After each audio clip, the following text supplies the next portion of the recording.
All right, good crowd in the house here at Cable Dahmer Arena, the home of the Kansas City Mavericks. Just completed the national anthem for tonight, and Toledo and Kansas City getting set to go here in game number 4. Matt Melzaka, Jordan Strack here in the broadcast booth, and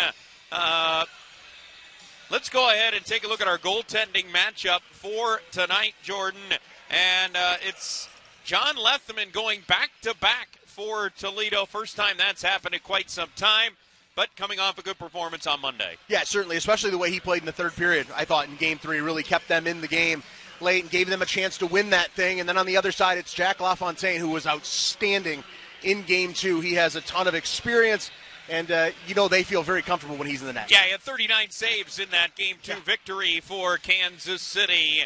So that's your goaltender matchup for tonight with John Lethman taking on Jack LaFontaine. As we get closer to puck drop, we caught up with head coach Pat Mickish. There he is behind the bench. We caught up with him just a little while ago, and I asked him, of course, about the depth that he created all throughout the regular season and how it's going to be tested tonight.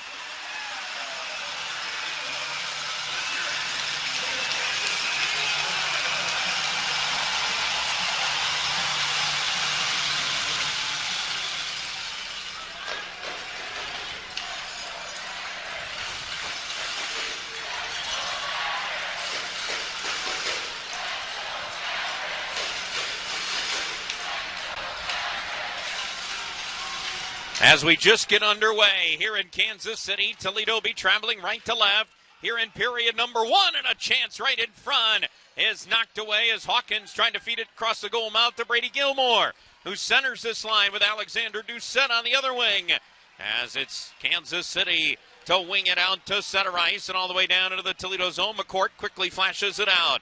Graves got it to the blue line, sent it in wide of the net. LaFontaine, little laissez-faire trying to play that. Sam Craggs almost made him pay for it. As Craggs continues after it, Duquette will play for Walker. Out to center ice, Chase Greasock helping along there. Chase Greasock, Sam Craggs, and Brandon Cruz at BG line. Put back together by head coach Pat Mickish.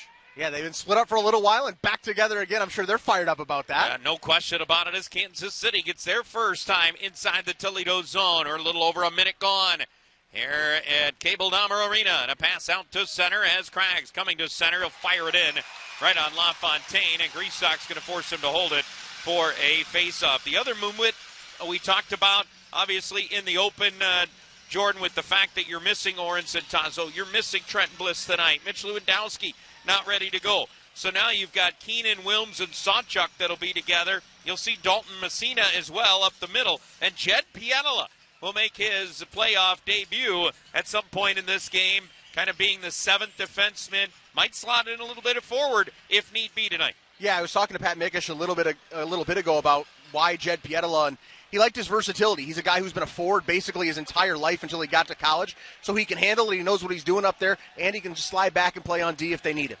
There you go, as Kansas City has it back in their own zone. Mavericks still get it out to center ice, and a tip down into the Toledo zone. Brendan McCallion got there, pushed it up to the line. It'll be held in by Kansas City in a shot that's deflected right into the glove hand of goaltender John Lethman, and we'll get a little extra pushing and shoving after the whistle. Headlined in front of the net, Cole Koski, who's been kind of involved in that extracurriculars after the whistle so far in this series. Yeah, I think if you're Toledo, you got to stay out of that stuff tonight. You don't want to be shorthanded in this. You do have some guys out, obviously, and some guys are going to be logging big minutes. But, the one thing is, Matt, this Toledo team, as you look at it, a lot of people see that you're without Bliss, you're without Lewandowski, you're without OC. Everybody starts saying, oh, gosh, how are they going to get it done? Listen, you've got nothing to lose at this point.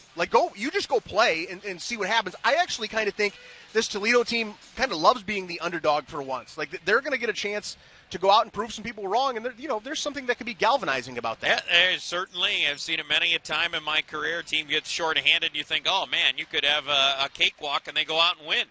So, Toledo, there's certainly a lot of faces that saw a lot of time, and, at this lineup, very similar to the one that was playing a lot right at the end of the regular season that was winning games. So Toledo still has a lot to prove as Calvis gets a pick off at center. And then he returned the favor by handing it across, that it's taken away by Riley Sawchuk. Sawchuk has been very good in this postseason. He leads the ECHL in goal scoring. Sent across to Sullivan. Sullivan for Kansas City, going to carry it out. Little pushing and shoving going up the ice. Sawchuk was involved in that as it's dumped down into the Toledo zone.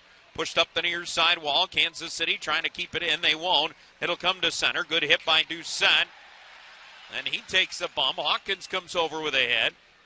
Jones battling with Doucette as we get a whistle and an offside call coming against Kansas City. You're going to see Brady Gilmore getting a ton of playing time tonight. He was a guy who was a 10th forward when they're fully healthy, maybe 11th forward when they're fully healthy, but he's out there getting a normal shift right now, centering between Doucette and Hawkins. These are big minutes for him, and he's taking a much bigger role than he has during the postseason. Yes, he has. As you mentioned him, he's out there to take the face-off. Our referee crew tonight, Nolan Boyer, number 31, and John Linder, number 6, with Brian Gorkoff and Matthew Heineman on the lines. As Grant Gabriel will fire it in from center. Jones will play it across. It's backhanded up the middle of the ice. Intercept there by Gabriel, but then his pass is picked off. And Borchardt, who's back for Kansas City, set it up. Walker, his shot, and that's deflected away by Leatherman and into the netting. Well, first test of the night for John Leatherman. And listen, Pat Mickish had to make a tough decision. You know, do you go back to John Leatherman, or do you continue what you've done all year long, bouncing back and forth between Leth and Jan Bednar? And listen, this is why he gets paid to make the big decisions, okay? Leth was the guy he went with in this one, and I think they're fully confident in the veterans' abilities here. Yep. And obviously you weren't going to change it when you were winning games. Right. And winning 22 straight, you go back and forth. There's a chance for Toledo as Cruz gets across the line, looks for a little bit of help, set it down into the corner. It'll slide in behind the Kansas City net. And our first penalty call of the game is going to go against the Kansas City Mavericks. As Chase Greasock working behind the net, going to force a penalty call, and heading to the box is Ryan Jones. Yeah, that one's right in front of the official. Pretty easy call there.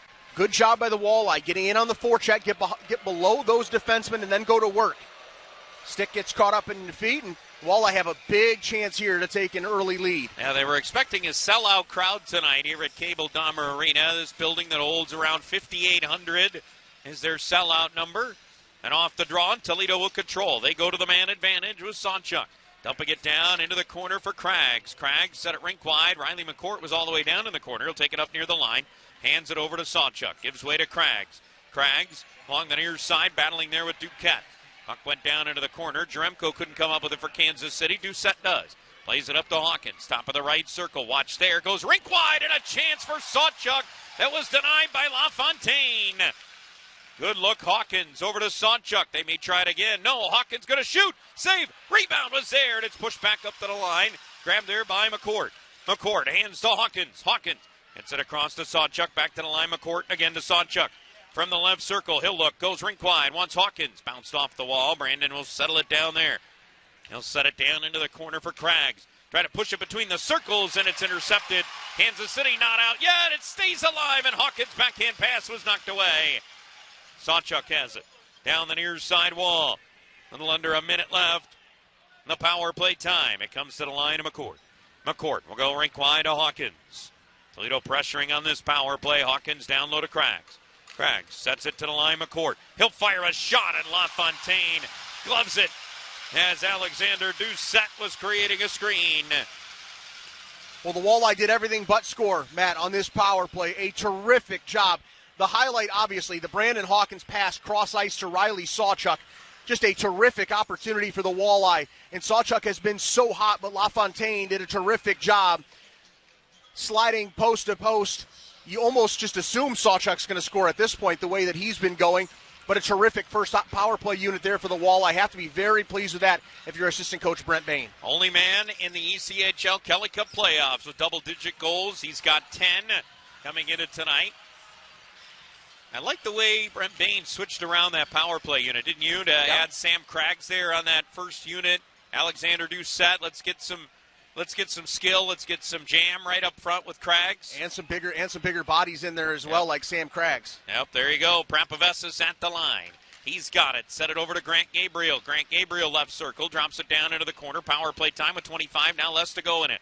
As it's set down into the corner, handled there by Gilmore. Off it goes to Wilms. Wilms, right circle, trying to send it down low. It's intercepted for a moment, but then Gilmore gets to it.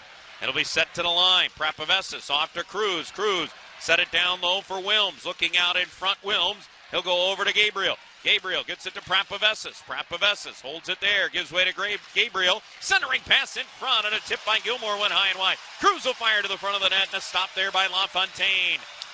Toledo, good power play, everything but a goal, as they're now 0 for 1 with a man advantage. And they're going to quickly try to counter again as Cruz will fire coming across the line. LaFontaine makes that save. And Kansas City trying to play it up to center ice. They do, but Grisak with a pickoff. McCallie in hands to Dalton Messina. Messina with a drop. Anderson with a shot, and it's gloved by LaFontaine. He'll hold on with Conlon Keenan getting right into the crease area. Now we're going to have bodies everywhere. Messina was tangled up. LaFontaine getting out of the way. Duquette's got a hold. Borchardt has a hold. Messina trying to get a hold of, I think it was Borchardt. And we may have penalty calls coming here. Messina's without the helmet. Yeah, we are. Are they going to just take one? That's the question. This is the stuff I was talking about it for the Walleye. Staying out of this stuff, and you got a chance here. Jake McLaughlin has gone into the box. No one heading over towards Toledo's side here. It felt like the whole thing was continued on the Kansas City side, Matt. But we'll wait to see the call here. Well, it certainly could be that first hit that started the whole thing might be the call. A roughing call has gone on the board to McLaughlin. Listen, I think you have to give credit to the referees there. It felt like that was a very one-sided scrum, and it's very easy when those scrums start to just say, all right, I'm taking both of you, let's go. You have to give credit to the officials there for actually pointing that out, calling that. You're going to see, here's the continuation. And there are just some bombs being thrown in there against Messina. I mean, he is getting crushed in there. And that was the one call, yeah. That was the one That's call. A great job. I think it's a great job officiating. So Toledo's going to go back to the power play, Jordan, and second time with a man advantage. Very early, a chance to get on the board. They're out shooting Kansas City 5-1 to start this game. Can they capitalize with a man advantage? That's the question. As it's tied up, poked right to the side of the net, knocked away there by LaFontaine. It'll be cleared by Kansas City. Kansas City's penalty kill in the postseason has been dynamic. 93.1% coming in to this game tonight. As McCourt will set it down into the corner. It's flashed away, and Jones played it up the far side wall, knocked down by Hawkins to keep it in. Off for Craggs, quickly to do set. Back for Sam Craggs, and up to the line it goes. Hawkins, top of the right circle. Brandon Hawkins down low for Sam Craggs. Backed it all the way around for Sawchuk. Sawchuk goes to the line to McCourt. His pass picked off by Curry. Curry is getting across the line. Left it there. Walker a shot, and that went wide. Lethemon may have gotten a piece to deflect that wide. Not a good short-handed opportunity turned in there by Kansas City. On an active stick by Patrick Curry. He's got another takeaway clear this time.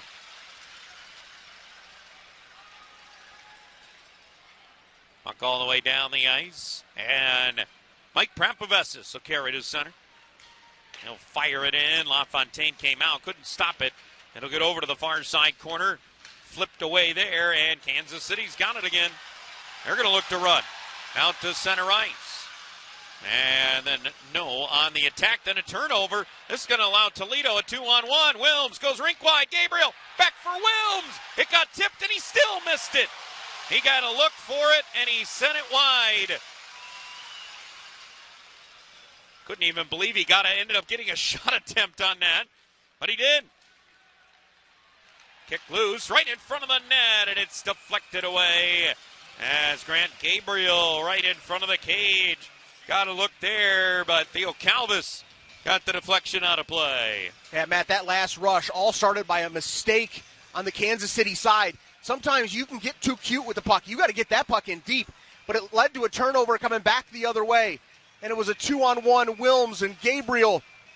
But Wilms just not able to get a stick on it after the deflection. It was a great defensive play made there on the 2-on-1 end of that. Walleye had some great opportunities, though. Boy, they sure did. And they still have a little bit of time left, just a couple of seconds on this power play chance. Puck comes out to center, and that will end the power play opportunity. 0 for 2 with a man advantage for Toledo here in the early going as we played 8 minutes of the first. Cruz with a shot attempt that deflects up and out of play. We'll get our first time out on the ice from here at Cable Dahmer Arena in Independence, Missouri. We are scoreless. Toledo and Kansas City. This is Toledo Walleye Hockey.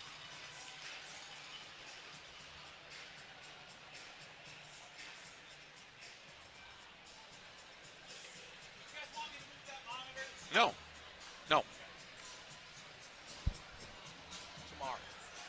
Tomorrow. Yeah, worry about it tomorrow. All good.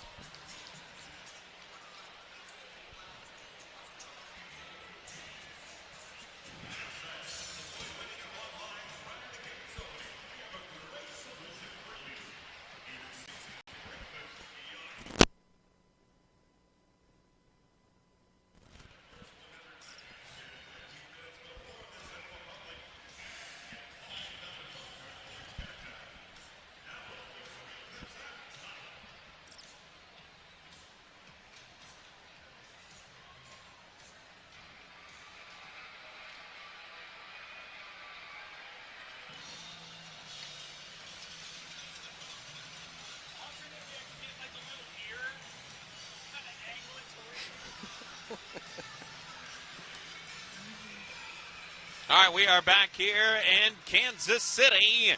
No score opening period of Game 4. Toledo trailing the series 2-1. Puck came to the line. McCallion hands it off to Griesach. His shot was blocked. So far, Toledo has spent the majority of this first period in the Kansas City zone, aided by 2 power plays. To be factual on that, Kansas City going to try to go the other way. They'll get to the blue line of Toledo, but no further as it's fished back into the Kansas City zone. But this is going to go far enough for an icing call. Jordan shots in the early going, 6-3 in favor of Toledo. They've had a strong start here to Game 4. Yeah, listen, you wondered what the jump would look like. Everybody's kind of thinking, oh no, what's going to happen? Jump has been terrific. This Walleye team has looked really good so far. You just worry about when you miss those opportunities against a team this good on the road. Really want to capitalize whenever you get a chance. Yeah, Toledo has started pretty strong in every game in this series. Remember, they've scored the first goal in all 3 prior games. Could they do it again tonight? They were close a couple of times. Kansas City going to get it across the line. It's thrown right to the front of the net. Steered away there easily by goaltender John Letheman. Puck sent side of the net. Walker couldn't come up with it there. It will be Toledo to play out as Brendan McCallion will get it to center. Flip down into the Kansas City zone. LaFontaine will come out. He'll settle it down for Calvis. Calvis hands it off there. Long pass comes to Borchardt out to center ice. He has not played in this series since Game 1. He scored a goal and got hurt late in the second. We did not see him back in that game. Missed the last 2 games, but he's back in now. Well, one of their top-line guys as well in that first game. Yep. Yeah, he plays a lot with Patrick Curry. Hey, they were a good tandem most of the year. Also, Nolan Walker on that line, very key. Really good crowd here tonight, Matt. I mean, you can see that Kansas City, they seem to like their hockey out here. Yeah, they do. They've always drawn fairly well here. It's a great sports town, too. Yeah, 15 years of hockey now in Kansas City at this building. The Mavericks, going back to 2009, was their first year as it's played along the near side wall in the Kansas City zone. Worked up to the line. Graves able to just keep it alive as Toledo goes on the attack again. Puck played in behind the Kansas City net. Mavericks have it there as they'll look to get it out to center, and they do. It's backhanded the length and an icing call coming against Kansas City. I mentioned it's a great sports town. You think about the Chiefs and the Royals. That's easy when it's a pro sports town. but they're also huge soccer fans out here. Huge soccer city. But they have taken a liking to minor league hockey, which I love. I think it's great. Yeah, they were expecting in the upper fives tonight, maybe 6 with their standing room. Yeah, you got to feel it's definitely close. There's not many seats not open. many. No, it's definitely filled up. Not a big building, just one level of seating, and then suites basically all around, except for the ends. You kind of have some party areas there in this building as it's set along the near side. And played up to Koski. He'll get it out to center ice. And Kansas City gets it across the line. Pass knocked away, and an opportunity for Toledo to take it is Prapavesas. He'll carry it. Up to center ice it goes, and Sonchuk will drive it in. High off of the window, kept it alive, so LaFontaine couldn't play it. That gives Toledo a chance to keep after it. Wilms knocked it loose. Sonchuk battling along the near side wall, came to the line. Prapavesas goes rink wide. Grant Gabriel saucers it into the corner, wants Wilms. Wilms had it poked off of his stick, and Kansas City will control. Mavericks carrying it to center, and they'll flip deep. It's played in behind the Toledo net. Worked into the left circle, and Kansas City on the attack. They'll pop it free. It's set between the circles and knocked away there. Cruz with a high flip out. And Kansas City will get to it. Their own blue line. Cragzo with a takeaway. He'll drive it deep. Out of his net, LaFontaine. Set up the far side wall and tip free for Kansas City to get to center ice. And played back in, but a takeaway. Cragg sets it up. Griessock coming in with a shot, and what a stop by LaFontaine with a glove hand. Well, Matt, he stole the game, I thought, early on in Game 2 when he played. He's been good tonight. Yeah, he has. Timeout on the ice. 9:08 to go, and a scoreless first. This is Toledo Walleye Hockey.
Face-off going to be inside the Kansas City zone.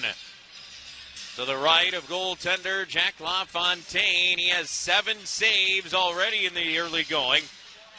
His saves have been much, more challenging, I guess is the way to put it, than the ones that John Letherman has stopped so far. Hawkins going to try. Sharp angle. Shoulder save, LaFontaine. And Walker will get it to center ice. As the majority of the play, Jordan, and at least if we're watching the same game, has been in the Kansas City zone. You and I are generally pretty much on the same page as we're watching a game. And, I mean, listen, you could not draw up a better start for Pat Mikish, except maybe if a couple of these pucks have gone in the net. Yeah. That's about the only way it gets better. Yep, that's it. They've been the better team for sure. Crowd wanted a call down in the corner on Anderson. They're not going to get one as Toledo gets it to center. And Brady Gilmore gets across the line. Gilmore takes a bump, played in behind the net. LaFontaine going to cycle it up the near side, held by Anderson. His shot wide, bounced in front, and it went off a couple of bodies but didn't deflect towards the net. Doucette has it along the line. Gave it to Sonchuk, dropped it there, and a shot by Wilms is blocked. And Kansas City will take control. All right, Toledo getting to a lot of loose pucks early. Like the way they've started this hockey game. The only thing is you can't get frustrated because LaFontaine has been so good. just keep doing things the right way, getting those pucks on net, get a couple more bodies in front, get some tips and rebounds. You can't get frustrated. As Kansas City goes on the attack, and a shot into the glove hand of Letherman, and he'll hold on to that try. That came off the stick of Max Andreev. Andreev has had a goal and 2 assists in the last 2 games. Had a great year, too, throughout this regular season. As did so many of these Kansas City players. They had an incredible season. They were the best team in the ECHL all year long. Yeah, you're talking about Andreev, 73 points, 19 goals in 63 games during the ECHL regular season. Guy who probably plays 72 games. He's right up there with Brandon Hawkins, probably, in the point side. You would think so, or Patrick Curry. As this one feathered down the ice. No icing here. As Messina gets to it. Drops for Sonchuk. Sonchuk plays it in behind the net. Grabbed there by Conlon Keenan.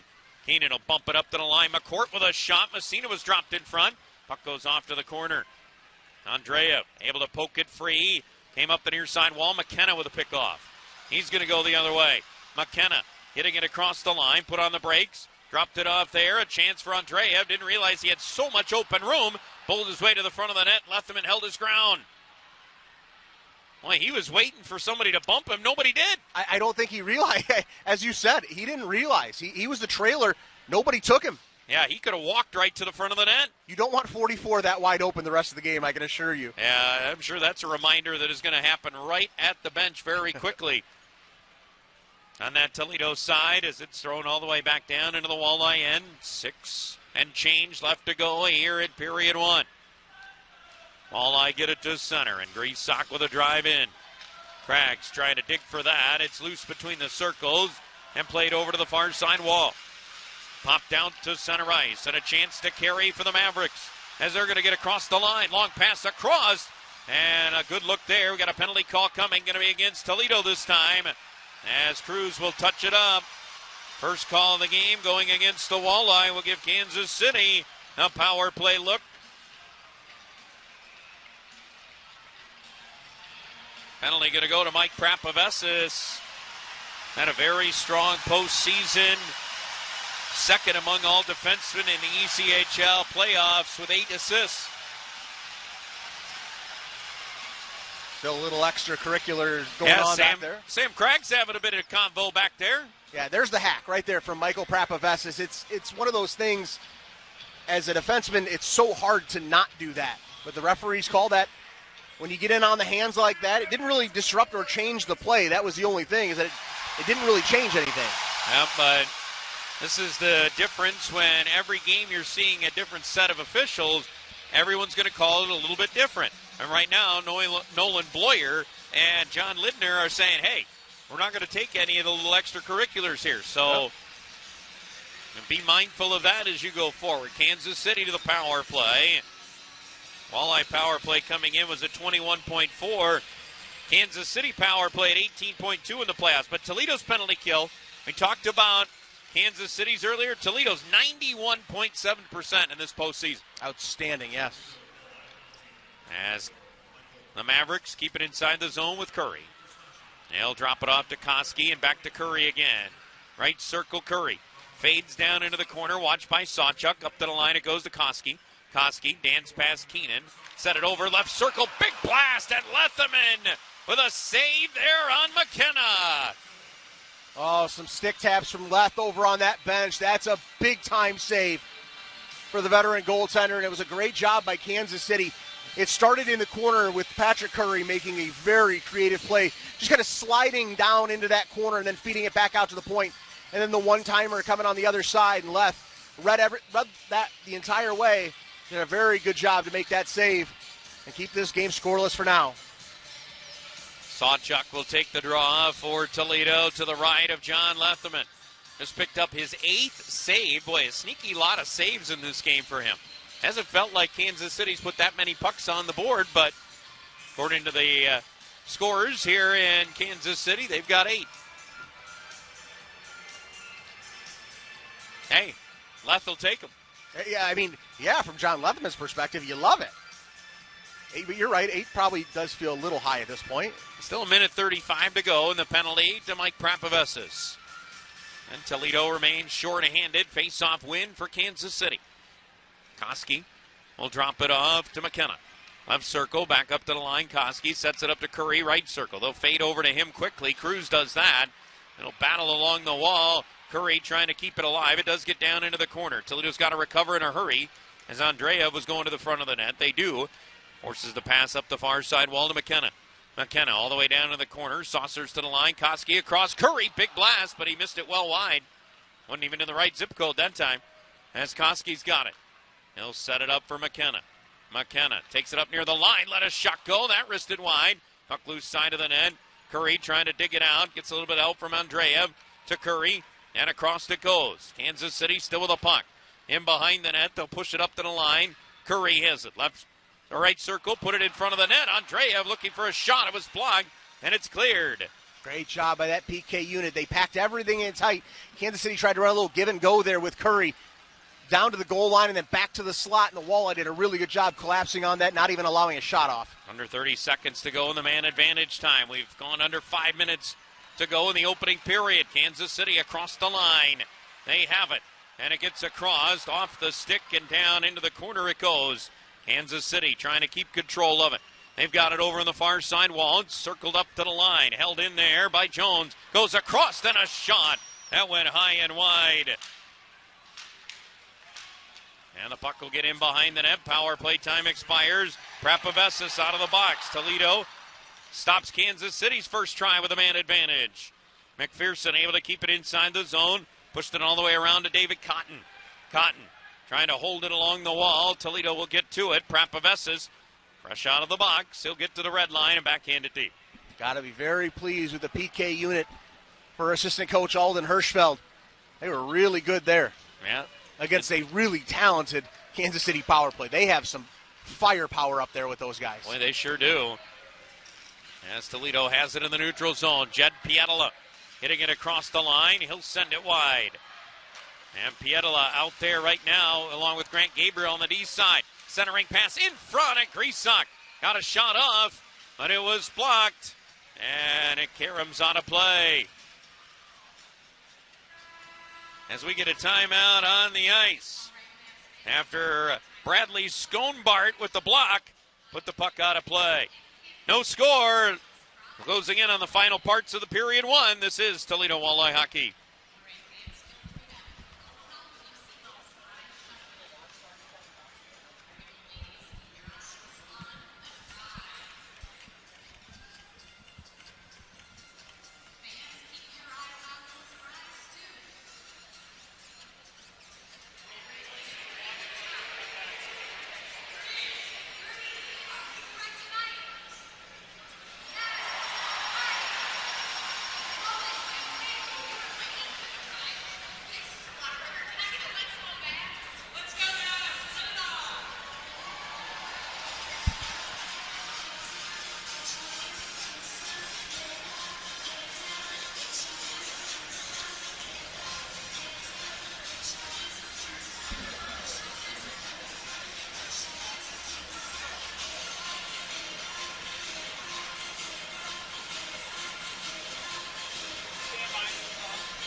All right, folks over at Fifth Third Field, we say hello to you in downtown Toledo watching this one.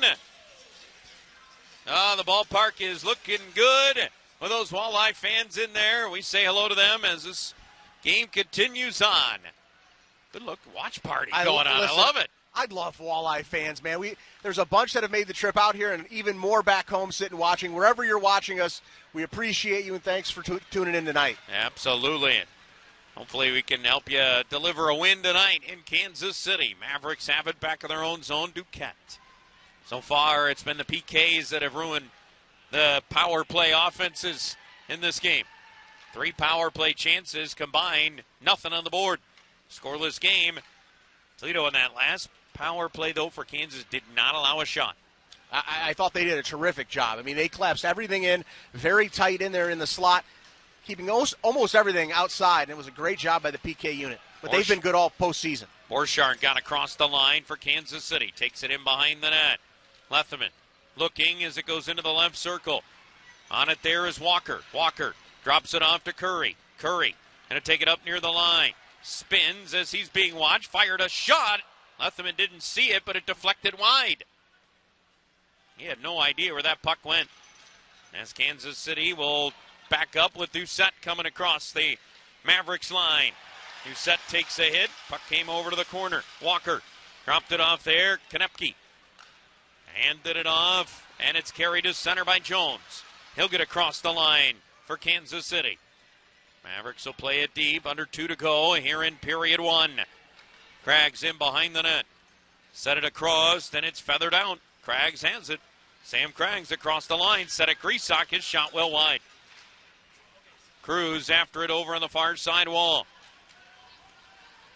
He's being tied up just outside the right circle. Kansas City able to peel away with the puck. Calvis has it at center. Koski got it across the line. Oh, he had Cotton cutting to the front of the net. Pass got tipped at the last moment. Nice play by McCourt to knock that just to deflect it enough, and we'll get an offside call coming back the other way. McCourt with an excellent play there just to redirect the pass just a little bit. And as we get a little extracurricular after, Koski and Craggs have had a couple of conversations already tonight. Sam Craggs is fired up tonight. I mean, he just looks ready to go. And listen, this Kansas City team, they have not been afraid to take some shots inside the whistles, after the whistles. Hey, they don't take a lot of penalties. They don't. But, yeah, I mean, they can still play a physical game. I think that's always a misnomer sometimes when you look at penalty minutes, because sometimes they get elevated just on fighting majors. Right. And, if you don't have a lot of that, maybe your penalty minutes stay lower. For sure. Both of these teams in the playoffs have been under 10.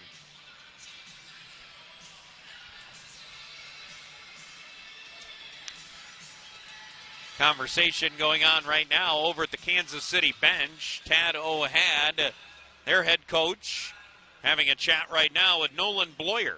That is an all-time hockey name, isn't it? Tad O'Had. Tad O'Had, yes. I mean, that is an all-time hockey name. He's done a great job with Kansas City. This is a tough division to come out of with how strong Idaho is every year. Allen usually has a very good club. And they've built a pretty good powerhouse this year in Kansas City. And we talked about matchup, maybe the entire playoffs is right now, Toledo and Kansas City. It's the one everybody had circled and was waiting for. It's been a collision course. Yep, as we get an offside call coming against Toledo, right at that Kansas City blue line. The other game is going on. Florida leading the series 2-1. They're playing game 4 tonight down in Estero. And the Everblades 2, Adirondack nothing, nearing the midway point of the second period. Matt, I looked it up earlier. Cam Johnson has allowed 3 total goals in 3 games in that series. Yeah, I don't know what that dude does when it comes to postseason hockey, but between the pipes, he's in every single night, and he's unbelievable. Always. Jordan, he's got a 178 goals against average in the postseason. It's crazy. He's a freak. Yeah, he just turns it on, and when it gets to the big lights, that's for sure. As it's played over into the near side corner of the Toledo zone, worked up the line. This is out and down the ice. It'll go for an icing call. Yeah, matter of fact, they've allowed a total of 7 shots to Adirondack in that game. It's almost halfway through. Yeah, I mean, but you've seen the last couple of years, when it gets to the postseason, Florida just flips a switch. Yeah. It doesn't matter where they finish in the standings during the regular season.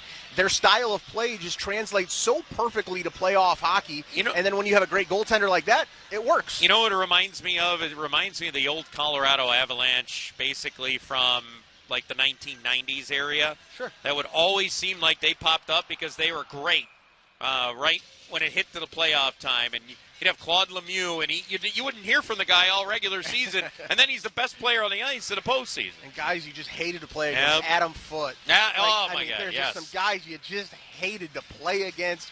But, yeah, you're right. They get into the playoffs, they were a total different team. It's just something to see, that's for sure. All right, face-off to the left of John Lethleman here. 43.3 seconds left in period number 1. Listen, we've seen late in periods throughout this series where we've seen some big goals scored. This last minute is huge to get out of this period. Absolutely, is Kansas City trying to keep it alive, but McCourt with a takeaway. He'll play it to center for the Walleye, and they'll get across the line. It's Hawkins. Hawkins threw it right in front, nearly caught the stick of LaFontaine. Instead, it went through the crease. Doucette with a shot, and LaFontaine through a big-time screen. He had Hawkins and Messina in front of him. Still gloved it anyway. I mean, the Walleye are doing everything right there. You cycle that puck around, it gets to the point, you find Doucette, high slot, you get bodies in front, potentially creating tips, and somehow LaFontaine fights through all of it. He's clearly seeing the puck very well. You're going to have to do something to throw off his timing and get him off his marks here tonight, Matt, because he's clearly seeing the puck very, very well. Off the draw, it'll go to Duquette. Duquette able to play it. And up the far side wall it goes and out. Down the ice it goes. Messina will collect. Messina will play it off the window, and that's going to land in the Toledo bench. And Sam Craggs flips it to a fan behind the bench. So he's been doing everything tonight. What a guy that Sam Craggs, huh? Well, this is a big spot here. You got to win a face-off. And he's going to throw Sawchuk out there with Craggs and Cruz. Gives you an extra face-off guy potentially if somebody gets tossed out of there. Yeah, this is a chance in the Toledo zone here for Kansas City. If they win the draw, they do. And a quick shot came off the stick of McKenna, went wide. And Toledo able to clear it. Cruz will take a hit from Duquette right at the end. That's going to draw a crowd. Cruz didn't like that, knowing only a second or two left to go in the period. No need for that. And everybody's going to peel away. Now we go through one period of play here in Independence, Missouri. And nothing on the board between either of these teams. These high-powered offensive attacks combined for 18 first-period shots, but no goals. Toledo and Kansas City. Referees are trying to get him to head off the ice, both teams. And the uniqueness of this building, teams basically have to skate right by each other to head to the locker rooms. And then when they get under there, the locker rooms are very close together. Yeah, it's tight quarters, no doubt about it. Very close down there, separated by a bed sheet. Yeah, that's about it. Down in the locker rooms here in Missouri. As we head to the first intermission, scoreless. This is Toledo Walleye Hockey.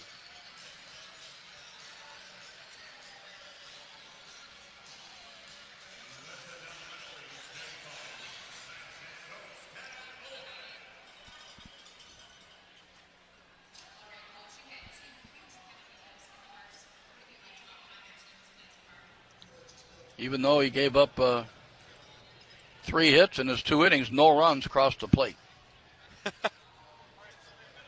He did walk 2 and struck out 1. Here's the ground ball up the middle. Slowed down slightly. The flip over in time. They're going to get Navigado by a step. 6-3 on the play, and that will bring up leadoff hitter Parker Meadows with a triple and a walk.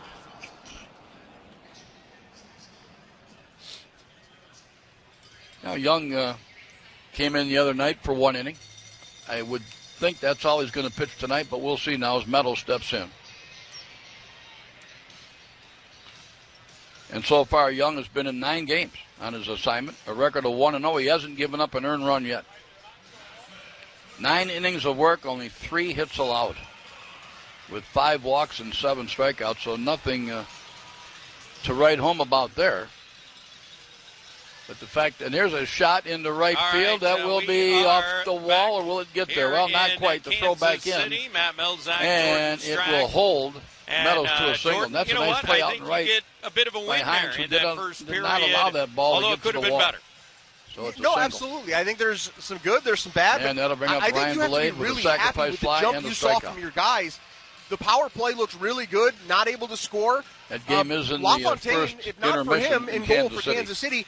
It feels like the Walleye should be up in this contest. Yeah, they played a pretty darn good first period, although Kansas City got a few chances late in that period, you felt like. But John Letherman, a couple of nice saves near the end, and they did a great job on that penalty kill for Toledo. Yeah, I thought the PK was really good once again, which is pretty normal for these guys. So you have to like where you're at after one period of play if you're the Walleye. Some good, some bad, some teachable moments, and some things to look forward to as you move on in this game. Yeah, certainly some good things here to go with as well. All right, we will be back here to Kansas City in just a moment. Toledo and Kansas City scoreless in Game 4. This is Toledo Walleye Hockey. Yes. This.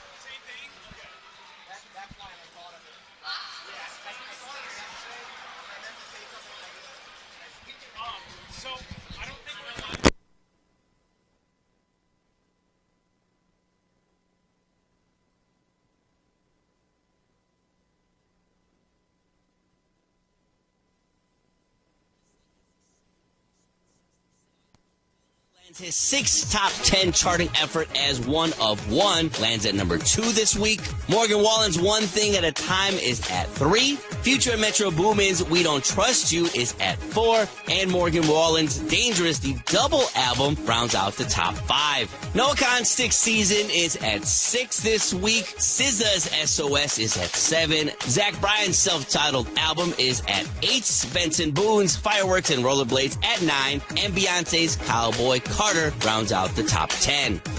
All right. And that's What's Poppin'. I'm Rufio on iHeartRadio. All the good stuff. Yeah. Camps keeps you on top of pop culture. Pat Sajak's spin around the Wheel of Fortune is reaching its end. The host's final episode has been recorded and is scheduled for June 7th, bringing down the curtain on 41 years in syndication and his previous 8 years on the now-defunct network version of the long-running game, which gave Sajak the title of longest-running host of a single game show, overtaking the late Bob Barker in 2018. Vanna White will be returning to Wheel of Fortune this fall when Ryan Seacrest takes over as host. All right. And that's What's Poppin'. I'm Camps on iHeartRadio. All right, Daniel, we can hear you now. Okay, cool. Yeah, and I can hear you completely. Perfect. Yeah, I guess they say the brick is not wired yet, so. Okay. Even though you were able to connect, so. Yeah, that's all right. Whatever. You hear the commercials too? Yeah, I hear you. I hear the commercials. Well, all I hear is you right now, but. Okay, cool. I heard commercial. And we heard Weber loud and clear. Skids. Lynx Concrete Coatings works on all concrete surfaces, garage floors, patios, pool aprons. If it's concrete, 5-star Google-rated Lynx can coat it. And right now, for a limited time, homeowners can take advantage and save $750 off their new garage floor. You heard me right. Call them 567-331-2050. All right, we are back here in Kansas City, where we have a scoreless game between the Toledo Walleye and the Kansas City Mavericks. Lynx Here in Cable Dahmer Arena, up in the broadcast booth. Matt Melzak, Jordan Strack, after a pretty very interesting first period of play here on the road for the Toledo Walleye. After having the first 3 games at home, it's a different view, but Toledo looked like that road team that we talked about in the pregame. Yeah, no question. They've said their game will translate to the road. They were so good all year while they were on the road, and that's been no different in this first period. And speaking of the road, Jordan Strack, he's been on the road in the playoffs here a little bit, but kind of doing his own travel part, right? Yep. But you did get an opportunity in the regular season to see what it's like to travel with the Toledo Walleye. Yeah, no question, Matt. And there is so much that people don't understand that goes on behind the scenes. There are long hours. They are late nights. I was able to hop on the bus with you guys, go the entire way from Cincinnati to Kalamazoo. Take a look. Yeah, it was really cool going on the road. You got to see the whole thing, Jordan, from the time we left Toledo to the time we got back. Yeah, and I love that even you jump in, Matt. You're a team player on these road trips. That's what I love about you. You're a team player. If I'm on the road, I'm going to help out, all right? You're pushing. That's the way I am. Yeah, and people on the radio side that are listening to this will get a chance to see this up on our Toledo Walleye YouTube channel with the entire thing. But, this trip that we went on was a very late night. You go into Cincinnati the day before. You unpack. Yep. Brad Frederick and Adam Wozniak are kind of setting everything up, and you're hopping in there as well. There's so many little moving parts, and there's so many planning things, the travel that you have to plan. And you do a ton of that stuff behind the scenes that people don't even know about. But there's a lot that goes into it. And there really is. And then setting up a locker room, making sure, everything is ready to go for the guys. And when they get in the next day, all they got to do is just go right to their stall. They have everything already set up, ready to go. Adam Wozniak, who does such a great job with that and handling the equipment side of things and making sure these guys are in the right spots at all times and have the right equipment. But yeah, it ends up being a lot. And, you don't realize how much time consuming it is. Yeah.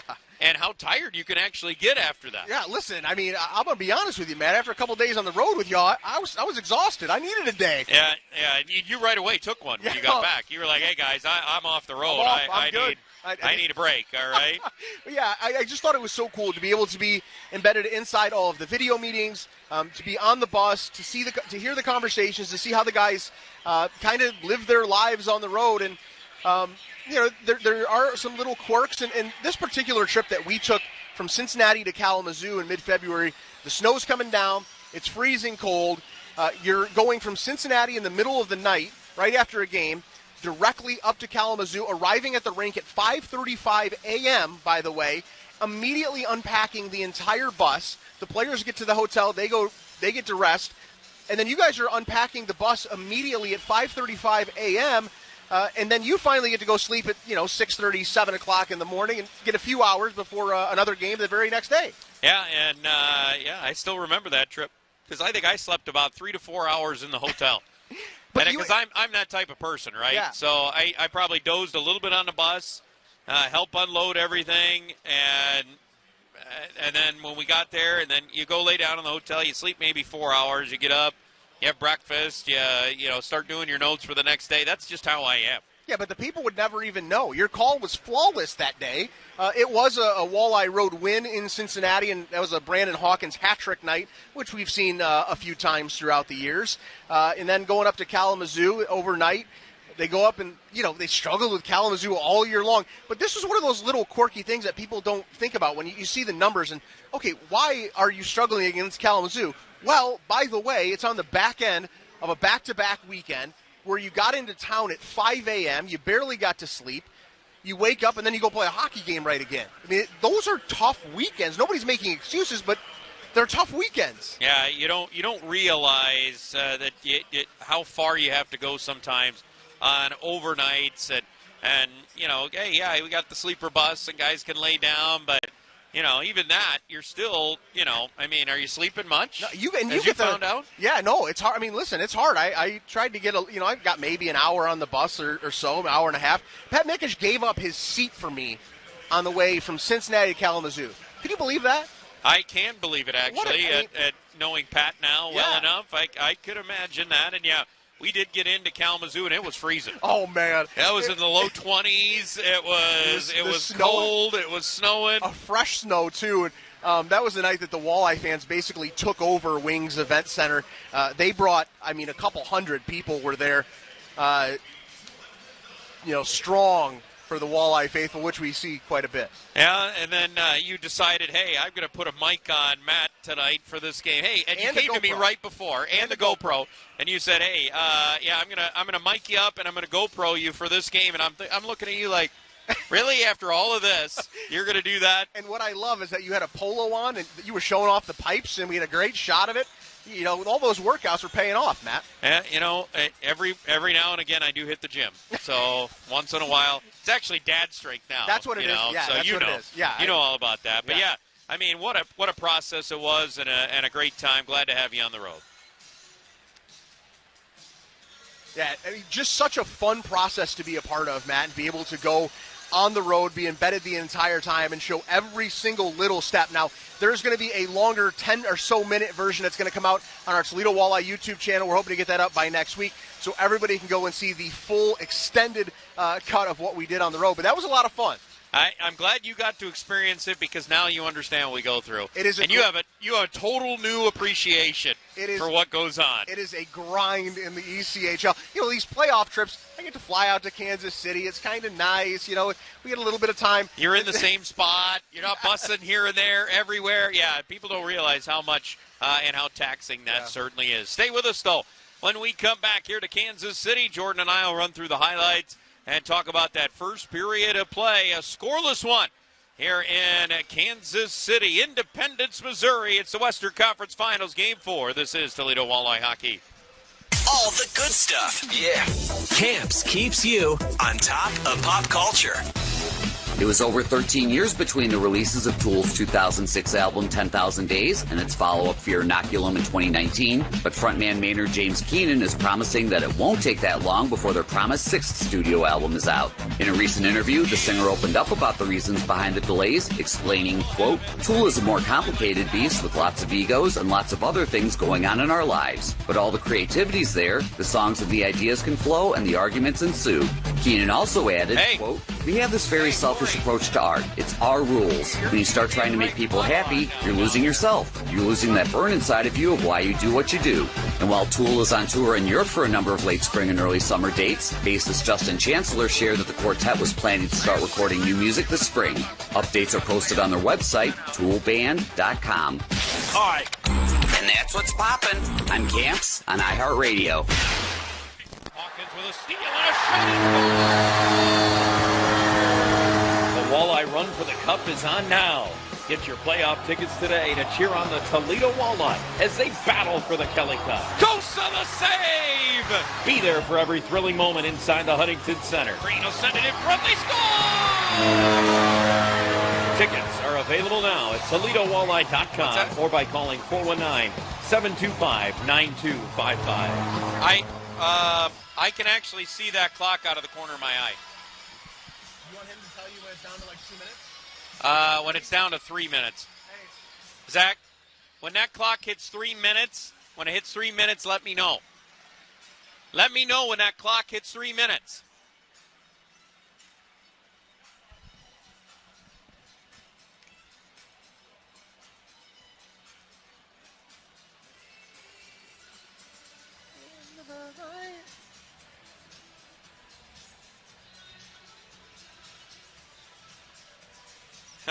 I got a text. For some reason, Jim Weber's coming through on Flo when we flipped it.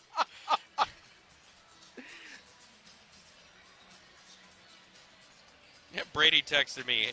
Having Doucette against Duquette is throwing me.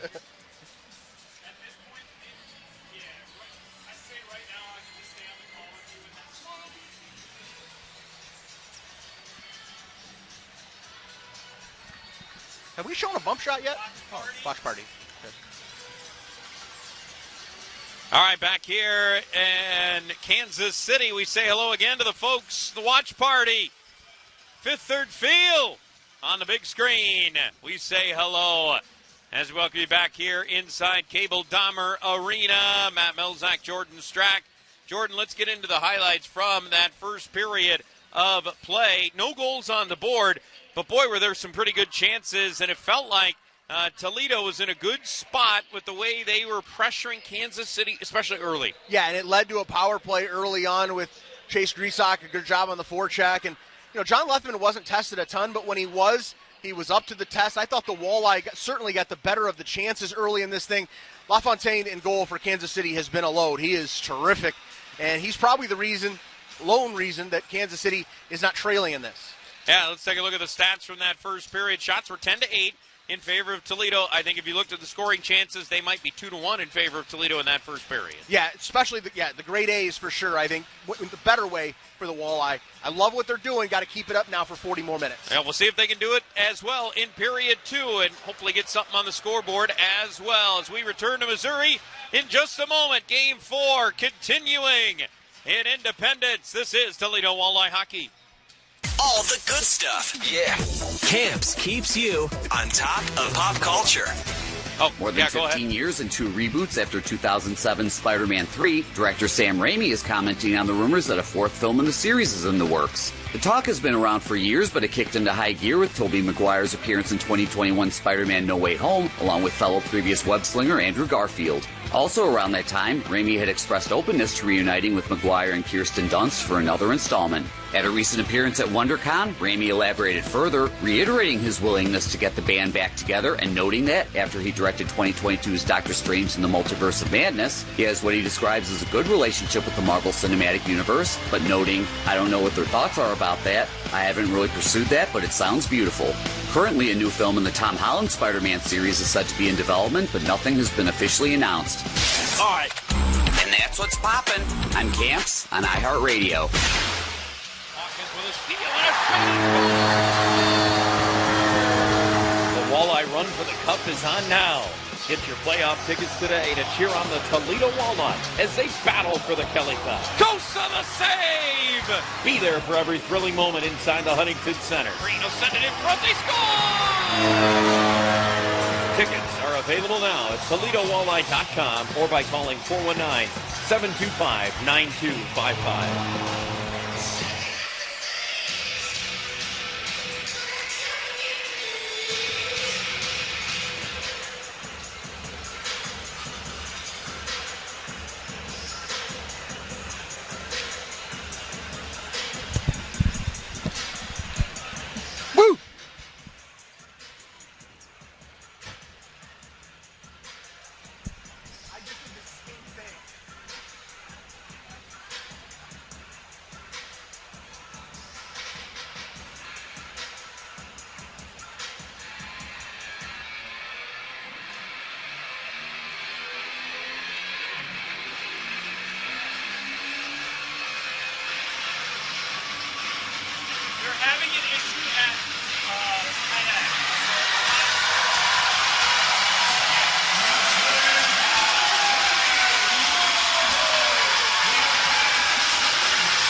Now we're back at Cable Dahmer Arena. Toledo 3-0 when tied after one period of play. Kansas City is 2-0 when they've been tied after one. Toledo will travel left to right here in period number 2 as we get underway with the Walleye back in their own zone. Matt Melzak, Jordan Strack, Joel Sebastianelli downstairs. Join us during the intermissions as Hawkins gets the line. Sets it down low, and a try there by Gilmore was stopped by LaFontaine. Gilmore just trying to stuff it in. Hawkins gets to it, lays it up to the line. McCord faked the shot, then he fired. Tipped on as Gilmore got a piece of that. Then a save made by LaFontaine, and he holds on. Another great start to the period for the Fish. You got to love the jump.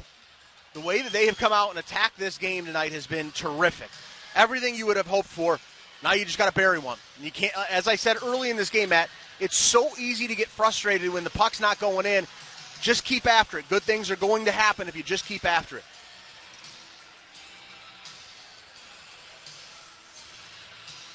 Now the question is, can they keep staying positive and playing how they're playing? Because it's been good so far. Doing exactly what they want to do, which is control the play.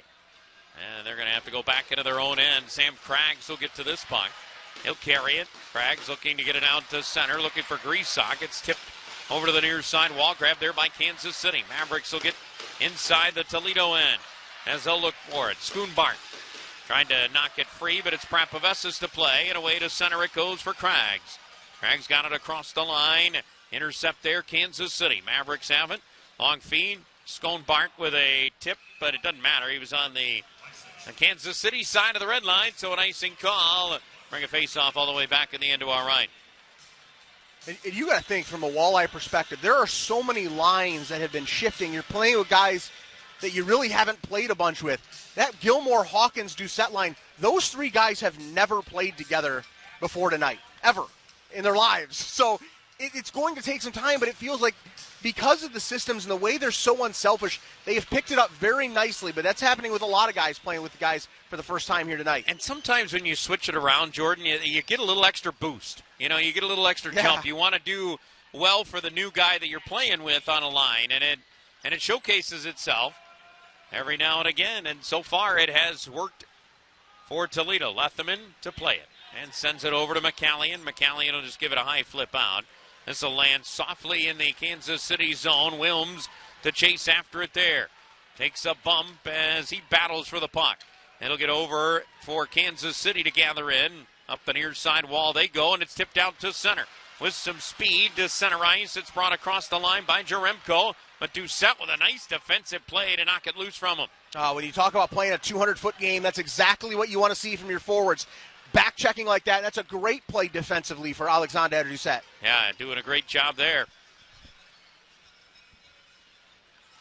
Shots are 12-8, favor Toledo. So far, LaFontaine has been the difference. It's the reason why we're at a scoreless tie, as Toledo has it in the form of Brady Gilmore. Gilmore to center, got across the red line. He'll set it over to Doucette. Right back across it goes, looking for it, Hawkins. By the time he got to it, he was down in the corner. He's got to spin and come back the other way. Got it up towards the line, and McCourt was creeping in. Pass was deflected away, and Kansas City's going to scoop it up. What do we got here? A penalty call coming against the Mavericks. Too many men on the ice is going to be called against Kansas City. So we will have a face-off coming up and a power play for the Toledo Walleye as they will line up inside the Kansas City zone. Yeah, Matt, you can't miss these opportunities. If they're going to give you freebies like this, you have to take advantage. You want to see this Walleye team try to get on the board here, and I think the one thing you're going to see, more bodies in front of the net, looking for some tips and rebounds if you're the Walleye. Got that big body Sam Craggs out front, potentially. He's the one who's going to take the draw to start this on the power play for Toledo. 0 for 2 in the man advantage tonight. As they'll try to dig it free, it's played around, and Kansas City easily sends this one down the ice, and that's the way this power play will start for the Walleye. Riley McCourt back to play it. McCourt set it rink wide. Doucette going to get across the line, blasted it around to Hawkins. Hawkins settled it down. It's in behind the net. Kansas City able to free it up, and Jaremko is able to backhand it down. Minute and a half to go in the power play time, so plenty to work with for Toledo in the scoreless second period. As it's carried across the line to Craggs. Craggs will set it in behind the net. Over to the far side wall it goes. Doucette trying to hold it up there. Good battle going on. Doucette went down to the ice. Puck underneath him. It spun free. Konepke sent it up the near side wall. Hawkins will get to it. Hawkins, watched by Andreev. Plays it up to the line of McCourt. McCourt goes rink wide. Has it complete to Sawchuk. Left circle. Wants to go back to McCourt. He does. Feathers a pass up there. Comes over to Hawkins. Right circle. His shot right into the glove hand of goaltender Jack LaFontaine. That was exactly what I was talking about. You throw that big body, Sam Craggs, right out there in that net front. LaFontaine, though, did a terrific job being able to see through him. Hawkins out front, and he's just trying to pick a space there. Craggs doing everything right. LaFontaine just a little bit better on that one. Yeah, his 13th stop of the night.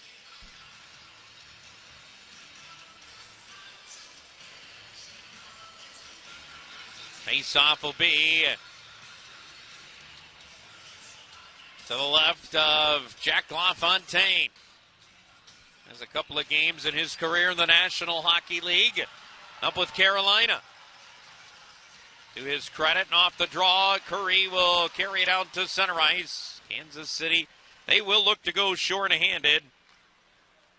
As during the regular season, surprisingly, they only had 3 short-handed goals. With the amount of talent that they have out there, they were dead last in the ECHL in short-handed goal. Well, let's keep it that way. Yeah, but they do have one in the postseason, so go figure. As it spins free, and Curry's got it. He'll carry it to center, short-handed. Curry across the line, looks for a little bit of help. He backhanded it on, and a save by Leatherman, who was ready for that play from Patrick Curry. Yeah, Patrick Curry, what a year for the former Walleye forward. The one thing I remember about Patrick Curry in his time in a Walleye uniform was the guy was absolutely a rink rat. He wanted to be on the ice at all times. And I've actually watched their morning skate, and I watched a practice for Kansas City as well. He stays out the entire time, and even longer, Matt. He just does not want to get off the ice. He's a good player, Patrick Curry. Yeah, he is. 87 points in the regular season, second MVP voting. And off the draw, it is gathered in by Prapavessis. Toledo's power play time down to just 15 seconds. As Grant Gabriel will get it back to Mike Prapavessis. He'll play it in from center. Out of his net, LaFontaine. He'll steer it up the window himself. And Toledo will try to hold it in. They do. Gabriel Set it over to Cruz. Cruz just outside the right circle, back to the line. Gabriel, as it's deflected out of play, and the power play time expires. Toledo 0 for 3 with a man advantage in this game, and we're nearing 5 minutes gone here in period 2. It feels like when this Kansas City team gives you opportunities, you have to go take them. Right now, and they always say your goaltender has to be your best penalty killer. LaFontaine has been that. Not as all three. Yeah. Not as many this time, but all three. Yeah, exactly what I was going to say. Not as many on that last power play, but yes, he has been their best player so far. 15-17 to go in period 2. Scoreless game 4 as it's sent around for McKenna. McKenna with a tip, but that was blocked by Keenan. He's going to stay inside the zone. McCallion tried to flip it into the corner, got blocked. It's going the other way. Andreev coming across the line, fired a shot and left him and knocked that away. All the way out to center it went. Anderson reaching. He's got it. Matt Anderson coming across the line. Set it over to Grisak with a shot. Oh, my. It flipped behind LaFontaine, and he's able to dive back and cover. Oh, Matt, it felt like that's exactly what it was going to take. Something fluky, something weird. A bouncing puck off the stick of Chase Grisak. A great job by Matt Anderson in transition. Oh, it went off the post, and then he had to dive behind him. Well, Toledo continuing to get opportunities. Jack LaFontaine, though, has been putting on a show. And, yeah, you could tell that one would become trouble in an instant. As soon as Grisak let it go, and it got deflected. And it had a shot to sneak in. And at this point, you'll take anyway. Anything, yep. Try to get in front here on the road. Game 4, Toledo will win. This series is even at 2. If they lose, well, their backs are against the wall tomorrow night. Shot by McCourt. Fought off by LaFontaine. Pass nearly out to center ice. Cotton was looking for a break. Kansas City has outscored opponents 16-6 in the second period during the playoffs. Toledo has outscored opponents 16-13 in the second period as we see Kansas City coming up to center ice. Right to left they go as they'll dump it into the Toledo end. Leatherman able to steer it up the near side wall. Sawchuk has it. Riley Sawchuk to center. He'll go rink wide. Hawkins, fresh off the bench, couldn't get there fast enough to play the puck, and it'll be handled by Jones as he'll feed it ahead. Jaremko with a pass that's intercepted by Prapavesis. Koski, though, with a takeaway. And he'll backhand it into the Toledo end. Leatherman will settle it down for Grant Gabriel. Finish the year tied for the league lead in plus minus during the regular season. Sent around to Prapavesis. He'll play it out to center, and that'll be deflected down right to goaltender LaFontaine. He wants to keep play going, and Kansas City has it with open ice to carry to center. Long rink-wide pass. Bouchard will get it across the line. He'll leave it there for Walker. Walker with a drop and a shot. It went wide. McLaughlin let it go. Kansas City has gotten some goals in this series, Jordan, from their D.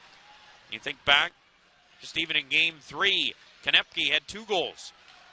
Well, when we talked about how these two teams are mirror images of each other, that's another thing that shows up. The defenseman that can score. Went rink wide, and Fanning on the shot attempt there. A good look that time by Duquette, but he couldn't put it on the net. Kansas City back in their own zone as they've got it. Mavericks will settle it down. 14-9 are the shots in favor of Toledo. 4-1 in this second period, though.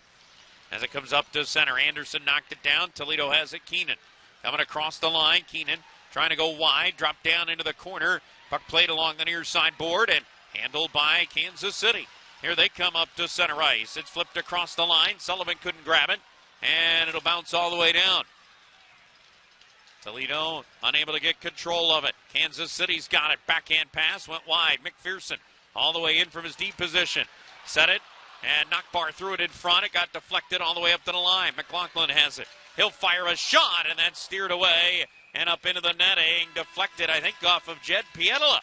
And out of play. Timeout on the ice. 8 minutes gone here in period number 2. We're still scoreless. This is Toledo Walleye Hockey.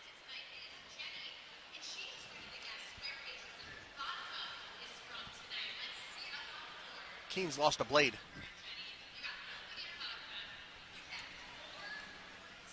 It was 2-0 just a minute ago. Let's see.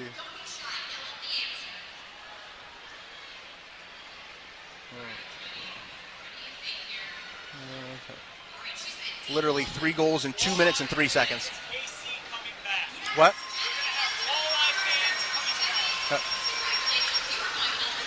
Yeah, Berggren scored 2.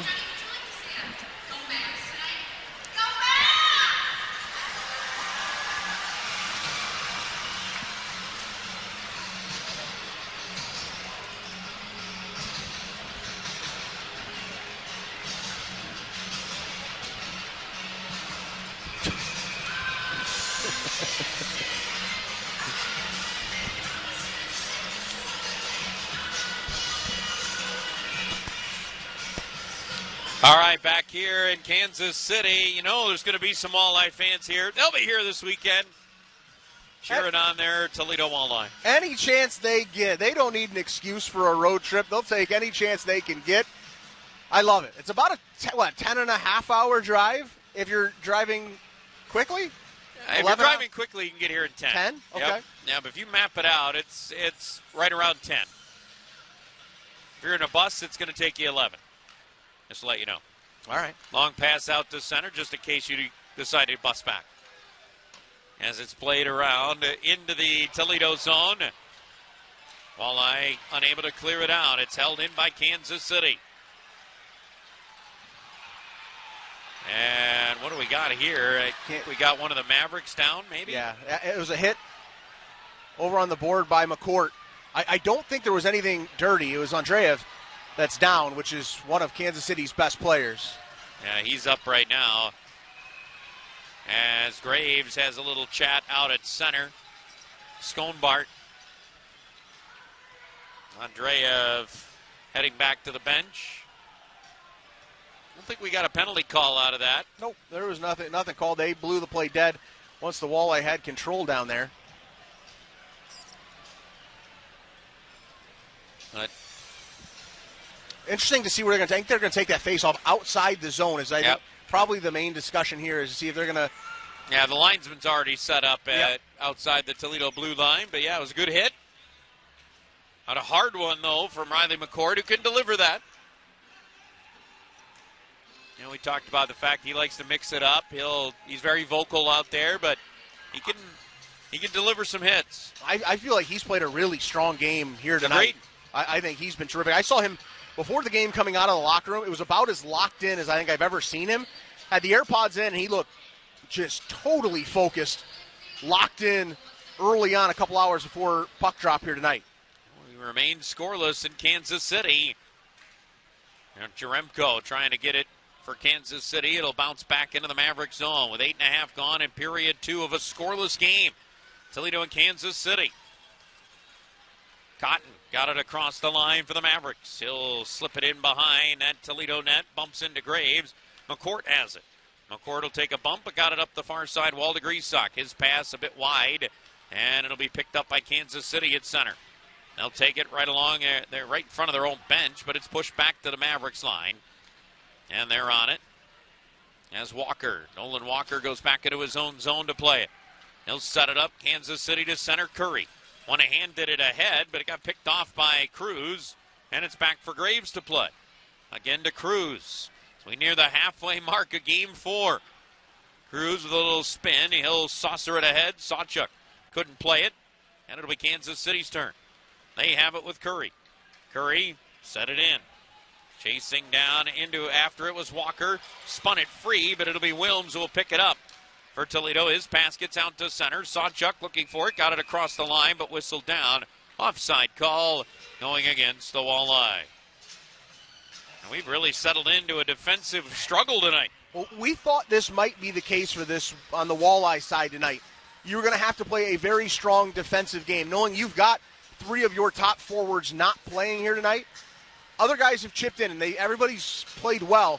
but you have to wonder who's going to be the guy tonight to pop one. Is it going to be Riley Sawchuk? Is it going to be Brandon Hawkins? You're going to need one of those big guns to really step up and find a way. Sam Craggs. Had a great year offensively. Conlon Keenan. Those guys. As it's set up. Schoenbart got across the line, got into the right circle, spun it around, and fired a pass, missed everybody. McPherson kept it alive for Kansas City, or make that McLaughlin as it got down into the corner. Bounces back to him just outside the right circle. He'll feed it in behind the net. And McKenna will get to it. McKenna dropped it off there, bounced off of his stick, knocked it loose, and out to center it goes for Keenan. Keenan will get across the line. Keenan into the left circle, fired a shot well wide. And it'll bounce out to center ice. Schoenbart coming across the line. Little drop, McKenna cutting to the front of the net. Got tangled up, puck loose there, and Leatherman makes the stop on Andreev. Came up to the line, held in, and another shot tipped in front McKenna, and it went wide. McKenna trying to keep it alive. Got it for Andreev. Andreev had it popped free. Wilms trying to get it out, and he put it up and out of play. Now Kansas City's bench hoping for a call here, and they're going to get it. Yep, Jason Wilms going to head to the box. Kansas City is going to get a power play.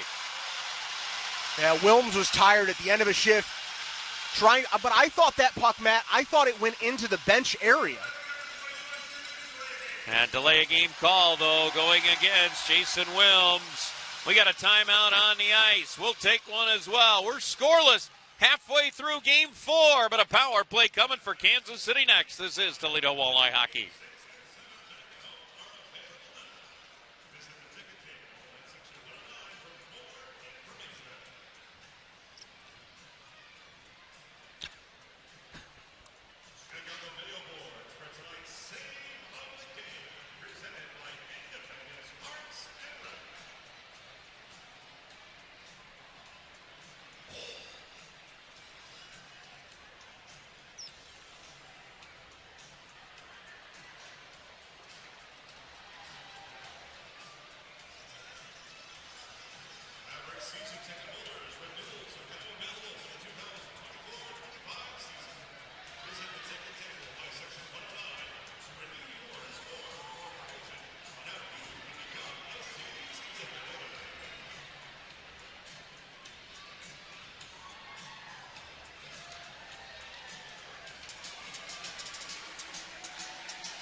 Back in Kansas City, Mavericks are going to go to their second power play of the game. It'll be the delay of game call on Jason Wilms. Kansas City 0 for 1 with a man advantage. Toledo did not allow a shot on that first power play try for Kansas City. But boy, did they get close to scoring a moment ago. Their best chances maybe of the night. Yeah, and they've got all their big guns fully rested now for a full minute there during that break. Yeah, that was they got a break by having the break, right as the penalty was called. So they have it. Curry just outside the right circle, laid it up to the line to Koski, back to Curry again. Curry takes it down the far side wall, spins down into the corner, watched there by Graves, able to work free from him. Curry cut in front, got a shot off, and Leatherman made the save, and it's cleared. Long pass ahead for McKenna's whistled down offside. As LaFontaine tried to catch Toledo and ends up catching his own team for now a defensive zone draw. Yeah, the Walleye all tried to go for a change. 3 guys at once, and they wanted to catch Toledo in a change, just not able to. Great individual play made down there on the goal line, but the Walleye doing a great job once again, getting in there to be able to clear that puck out of there. So they'll get a draw down in the Kansas City zone. A minute 32 still to go in the power play time for the Mavericks.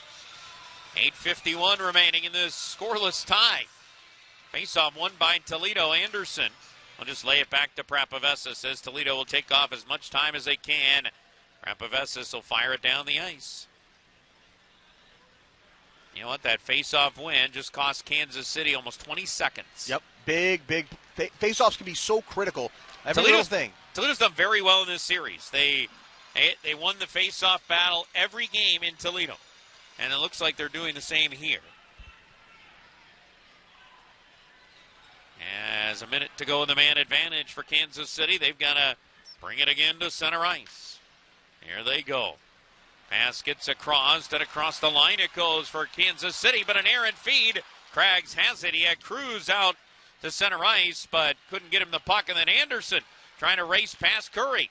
Anderson fires it in front, and Craggs was there, couldn't get his stick on it. Back to Anderson again, and he'll just flash this one all the way back for Jacob Graves. Oh, what a chance, shorthanded. As Kansas City will have to go back into their own zone. Toledo nearly broke through on the scoreboard. 7:40 to go here in period 2. Jones will drop it back. Kansas City gets the line. Cotton set it back to Jones. It's quickly across. Jaremko fired a pass in front, and that's deflected by McCourt on a play.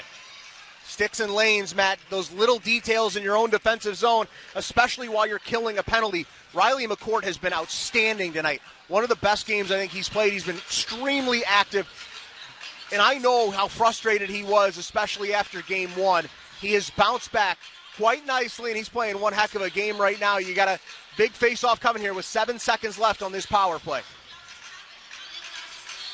And let's see if Sawchuk can win the draw defensively. Goes to the wall. Opportunity. Cotton laid it to the line. Jones goes rink wide. Picked up top of the right circle and set him behind the net. Power play time expires. Kansas City 0 for 2 with a man advantage. Prapovesas able to carry it to center ice for the Walleye. He's able to set it down and in to the Kansas City zone. Mavericks, though, will take it. Jaremko got it to center and just feathered it to his own bench. And that's where it'll be played again. Prapovesas will set it back down into the Kansas City zone. And a really good chance for Patrick Curry, Jordan, on that power play, but that was it. Yeah, limiting the opportunities big time by that PK unit. As they're going to say, Skombart missed the tip. Icing call, Kansas City.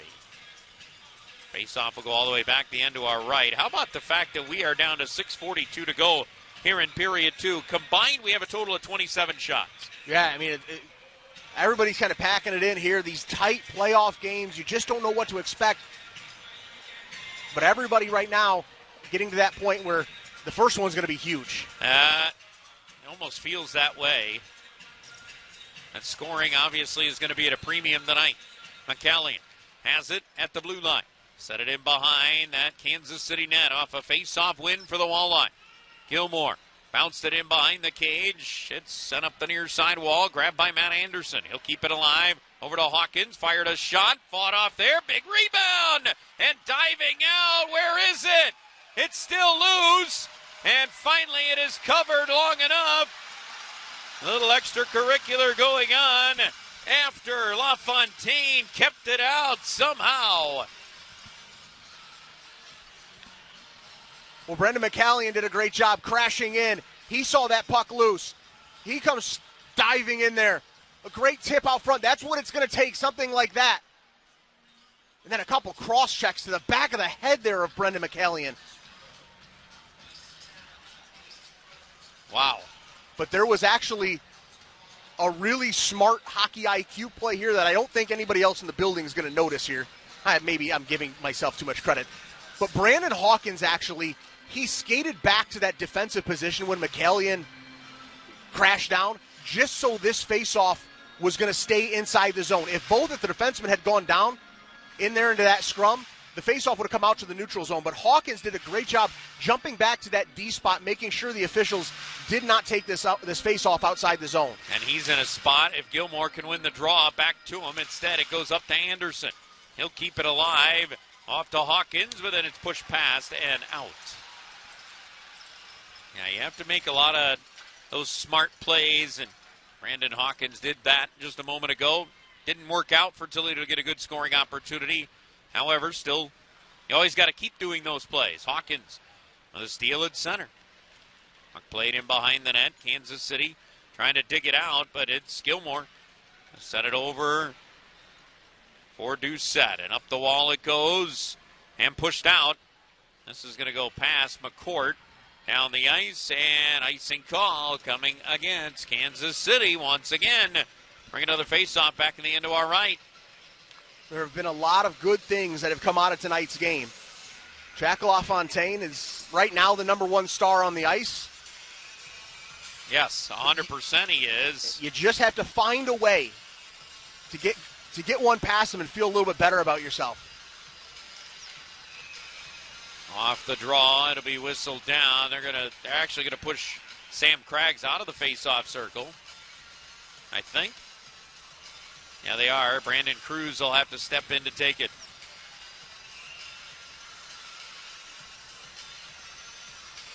It's to the right of LaFontaine. On the draw, it's Grisak playing it down into the corner. Nice win by Cruz, but Kansas City's got it, and they'll get it out to center ice.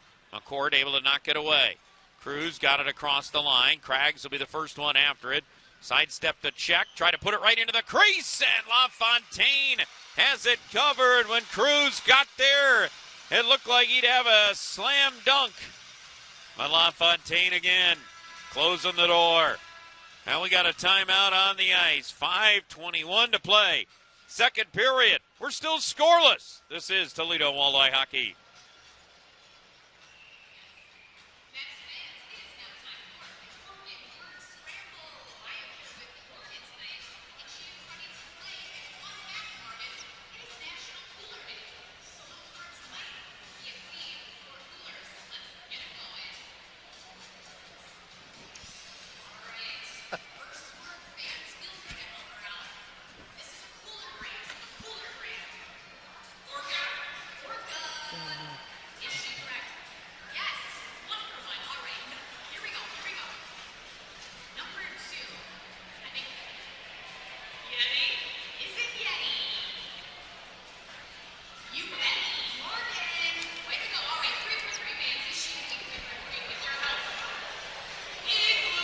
Doing the things you love most. Visit ProMedica.org/ortho to stop hurting and start living. T-Town Hockey plays here. Toledo's Fox Sports 1230. Back here in Kansas City, another look out at the Walleye Watch Party in downtown Toledo. We got to give them something to cheer about, Matt. They're fired up. They're staying up late with us. They're all over the ballpark. Someone's got to pop one home here to get them all fired up. See if they can do it right off the draw. As Jason Wilms will be the one to take it. Wilms, Sawchuk, and Messina are the forward grouping out there. And off the draw, Messina will dig after it, going down into the corner. It's pushed up the wall and tipped by Kansas City. They'll get it out to center ice. Trying to gather it in McKenna. He does. Gets across the line. Looking for a little bit of help as Prapavesis has him tied up along the wall. McKenna. In a battle there. It's push free. Andreev to McKenna. Tried to center it. Knockbar was in front of the net, but couldn't get to it for Kansas City. And it's worked back for the Mavericks. To play back in their own zone. Andreev's got it. Andreev dances past a check. Fired it in. Leatherman has to steer it down. He'll play it off the wall, and up the near side it goes for Sawchuk. Sawchuk, nice pass to Prapavesis before he took a hit. Prapavesis will get it across the line. Drops Messina back for Prapavesis to Messina for a shot. And again, it's LaFontaine with a save. It'll go the other way. As Jaremko tries to cut in front. Got a shot off. Save. Rebound is there. And then it went off the post. And out. They turned the red light on, but it did not go in. The Kansas City fans can't believe it. They were ready to celebrate, but no. It went off the post and out. Cotton going after it again inside the Toledo zone. The red light's still on. Somebody tell that guy, turn it off. Finally he does. As Jaremko's behind the net. Centering pass picked off by Doucette. Now the next whistle, the referees will probably go over and take a look to make sure it didn't go in the back of the net. And it was pretty clear. We're right along that goal line. Pretty easy. Toledo trying to counter. And a try Doucette. It's in front and chipped off to the wall. Down into the corner it goes, and it's intercepted there by McPherson. Long feed out to center. Nearly caught Calvis just off the bench. Instead, it'll be an icing call against Kansas City. Yeah, I don't even think they need to take the time to review it. We have an incredible view down on the goal line, Matt, just from where this broadcast booth location is. it was very clear the puck didn't go in. Maybe a little itchy trigger finger down there. I get it. It's a scoreless game. You want to get some action on the trigger with the goal light. Yeah, and you want to be the guy to push it. But it did. It went off the post. They just showed a replay on the video boards here in Kansas City that it did go off the post and out. It was close, though. And I think all the Kansas City fans understood because there was a collective groan when they realized it didn't go in. But back the other way, the Walleye had another opportunity. Alexander Doucette, once again, had a great opportunity there. They're just not able to pop one home. And we're down to 3:18 left to go in this second. Still a scoreless game. Shots are 18-14 in favor of Toledo. And the draw will be to the right, the Kansas City net. On it is Sam Craggs. He'll win it. Cruz has it. Cruz down into the corner. Trying to work in behind the net. He will. Set it up side of the cage and a try there. LaFontaine stops Greasock. And then he dives out to cover. I mean, the chances just keep coming, Matt. They're doing all the right things. I think I said this when we were in It was either Kalamazoo or Wheeling. But generally, when you are doing all the right things, you're going to get rewarded at some point. Just keep doing all of these things right. Eventually, this puck is going to get in there. They've been close. They have been close. Yep. Now the face-off will be to the right of that Kansas City netminder, Jack LaFontaine. Off the draw, Greasock tried a shot, blocked by traffic in front, and it'll be flipped out by Curry. Picked up and brought across the line. An offside call as Graves and Sullivan. Extra collision after. Now Graves trying to turn around. He wants to go after Curry. Has stepped in, trying to get after Craggs. Curry's lost his helmet in that. Duquette and Graves tie it up. I'm wondering if they're only going to take one out of this scrum as well. The officials pointing to the box. Sam Craggs is definitely going. He knocked the helmet off of Curry. I don't know if he's going to take anybody else. I think you might be right here, Jordan. And Nolan Bloyer came right in and pointed to Sam Craggs, I think, to the bench. I just don't. Earlier, I sound like a homer. Earlier, I thought it was the right decision when they only took one. Here, I'm not sure. Now roughing call going against Sam Craggs. Let's see if we can take a look, Jordan, on the replay. Because Curry comes in late, and he's got his hand up in the face. There's a couple others. See, to me, Matt, there's nobody singled out in there that you can take. Now, in that spot, you could have went, to me, you could have went Curry and Craggs. Yeah. Because Curry came in to escalate. Yes, and that's exactly my point. That's why I thought that was probably the wrong decision in my mind. But you got to go kill it off now. That's right. And late stages of the second, scoreless. Kansas City, though, 0 for 2 in the power play, but they get the look here with a man advantage. It's Cotton behind the net. Set it over, and it's back to Cotton again, just outside, and now fades behind the net. And he passed it to the line, and Jaremko had it slip through him and all the way down the ice. So free clear for Toledo. Minute and a half to go in the power play time. Kansas City with it. Mavericks will carry across the line. Cotton gave it. Now Jaremko down into the corner. And Walker in front of the net goes to the line instead to Jones. Across it goes for the shot. Stop. Rebound is there. They'll jam away at it, and Letheman has it covered. Couple of huge saves from John Letheman. The original save, and then there was also a rebound. Walleye did a good job of getting in there to clean things up, but a terrific job by John Letheman to keep this game scoreless. Both goaltenders have had to make some plays. We talked about it. Your goaltender has to be your best penalty killer, and in that situation, he was. In there all alone, and Leth makes the save to keep this thing 0-0. Face-off will be to his left. Dalton Messina will take this draw.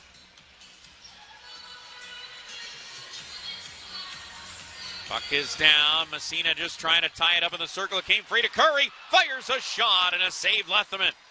Trying to sneak it through him. John Leatherman said no to that. On it is McKenna. McKenna up to the line and back to McKenna again. Left circle. He'll look. He'll go rink wide. Prapavessis active stick to knock it away. Curry turns, blasts it right down into the corner. McKenna going to get to that. Bothered by Matt Anderson. Puck goes in behind the net. Borchardt unable to play it. It'll go to Cruz, and he'll blast it out. 35 seconds to go in the power play time. Still scoreless. Toledo and Kansas City here in Game 4. Run across the line. Curry was looking for it, but it'll be flashed out. Way out of his net, LaFontaine. Koski has for Kansas City. Only 15 seconds left to go in their third power play of the game. They had the good goal mouth scramble, and that spin it as Toledo will clear it out again. LaFontaine will hand it ahead as Craig's fresh out of the box. Kansas City joins Toledo in the 0 for 3 category of the power play. Special teams have not mattered at all. Nobody scored yet. Under a minute left here in period 2. Sawchuk across the line with a shot, and that's deflected up and out of play.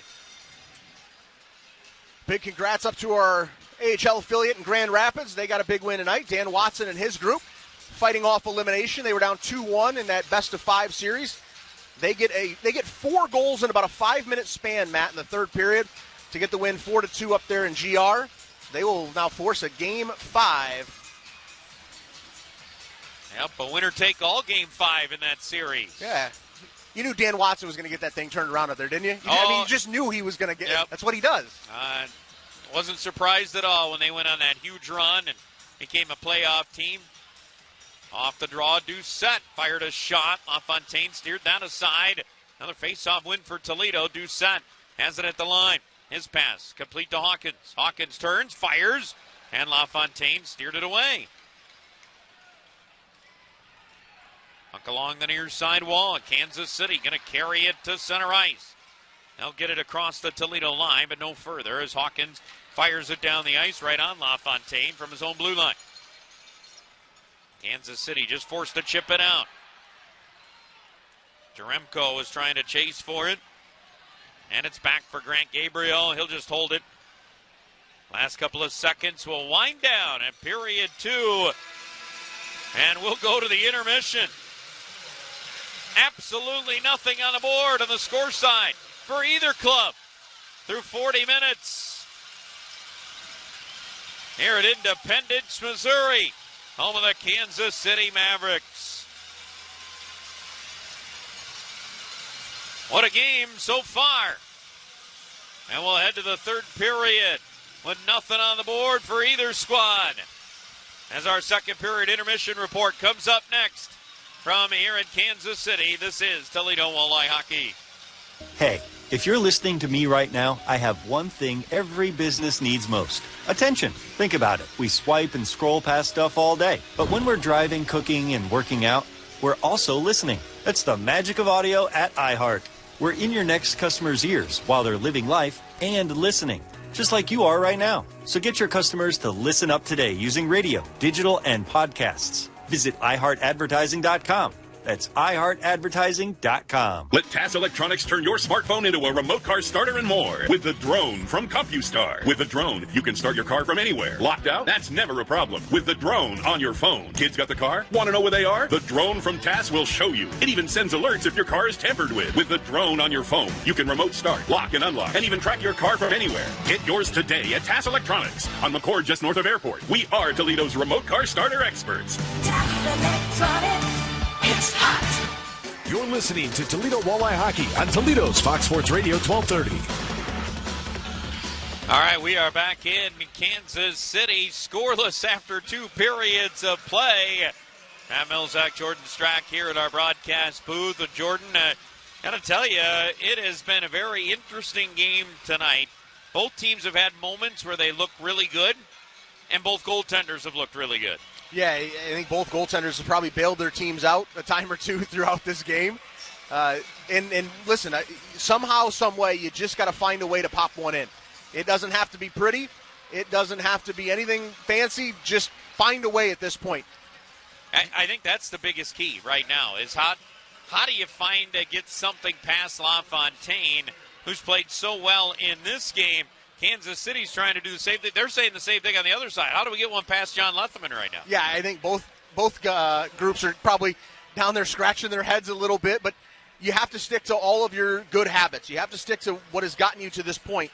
And I think the Walleye have done a really good job throughout these first two periods of getting pucks to the net. You're getting some bodies there. You're creating some tips and some weird things. Just got to keep it going. Yeah, you certainly do. That is the thing for the Toledo Walleye. How do they get this done?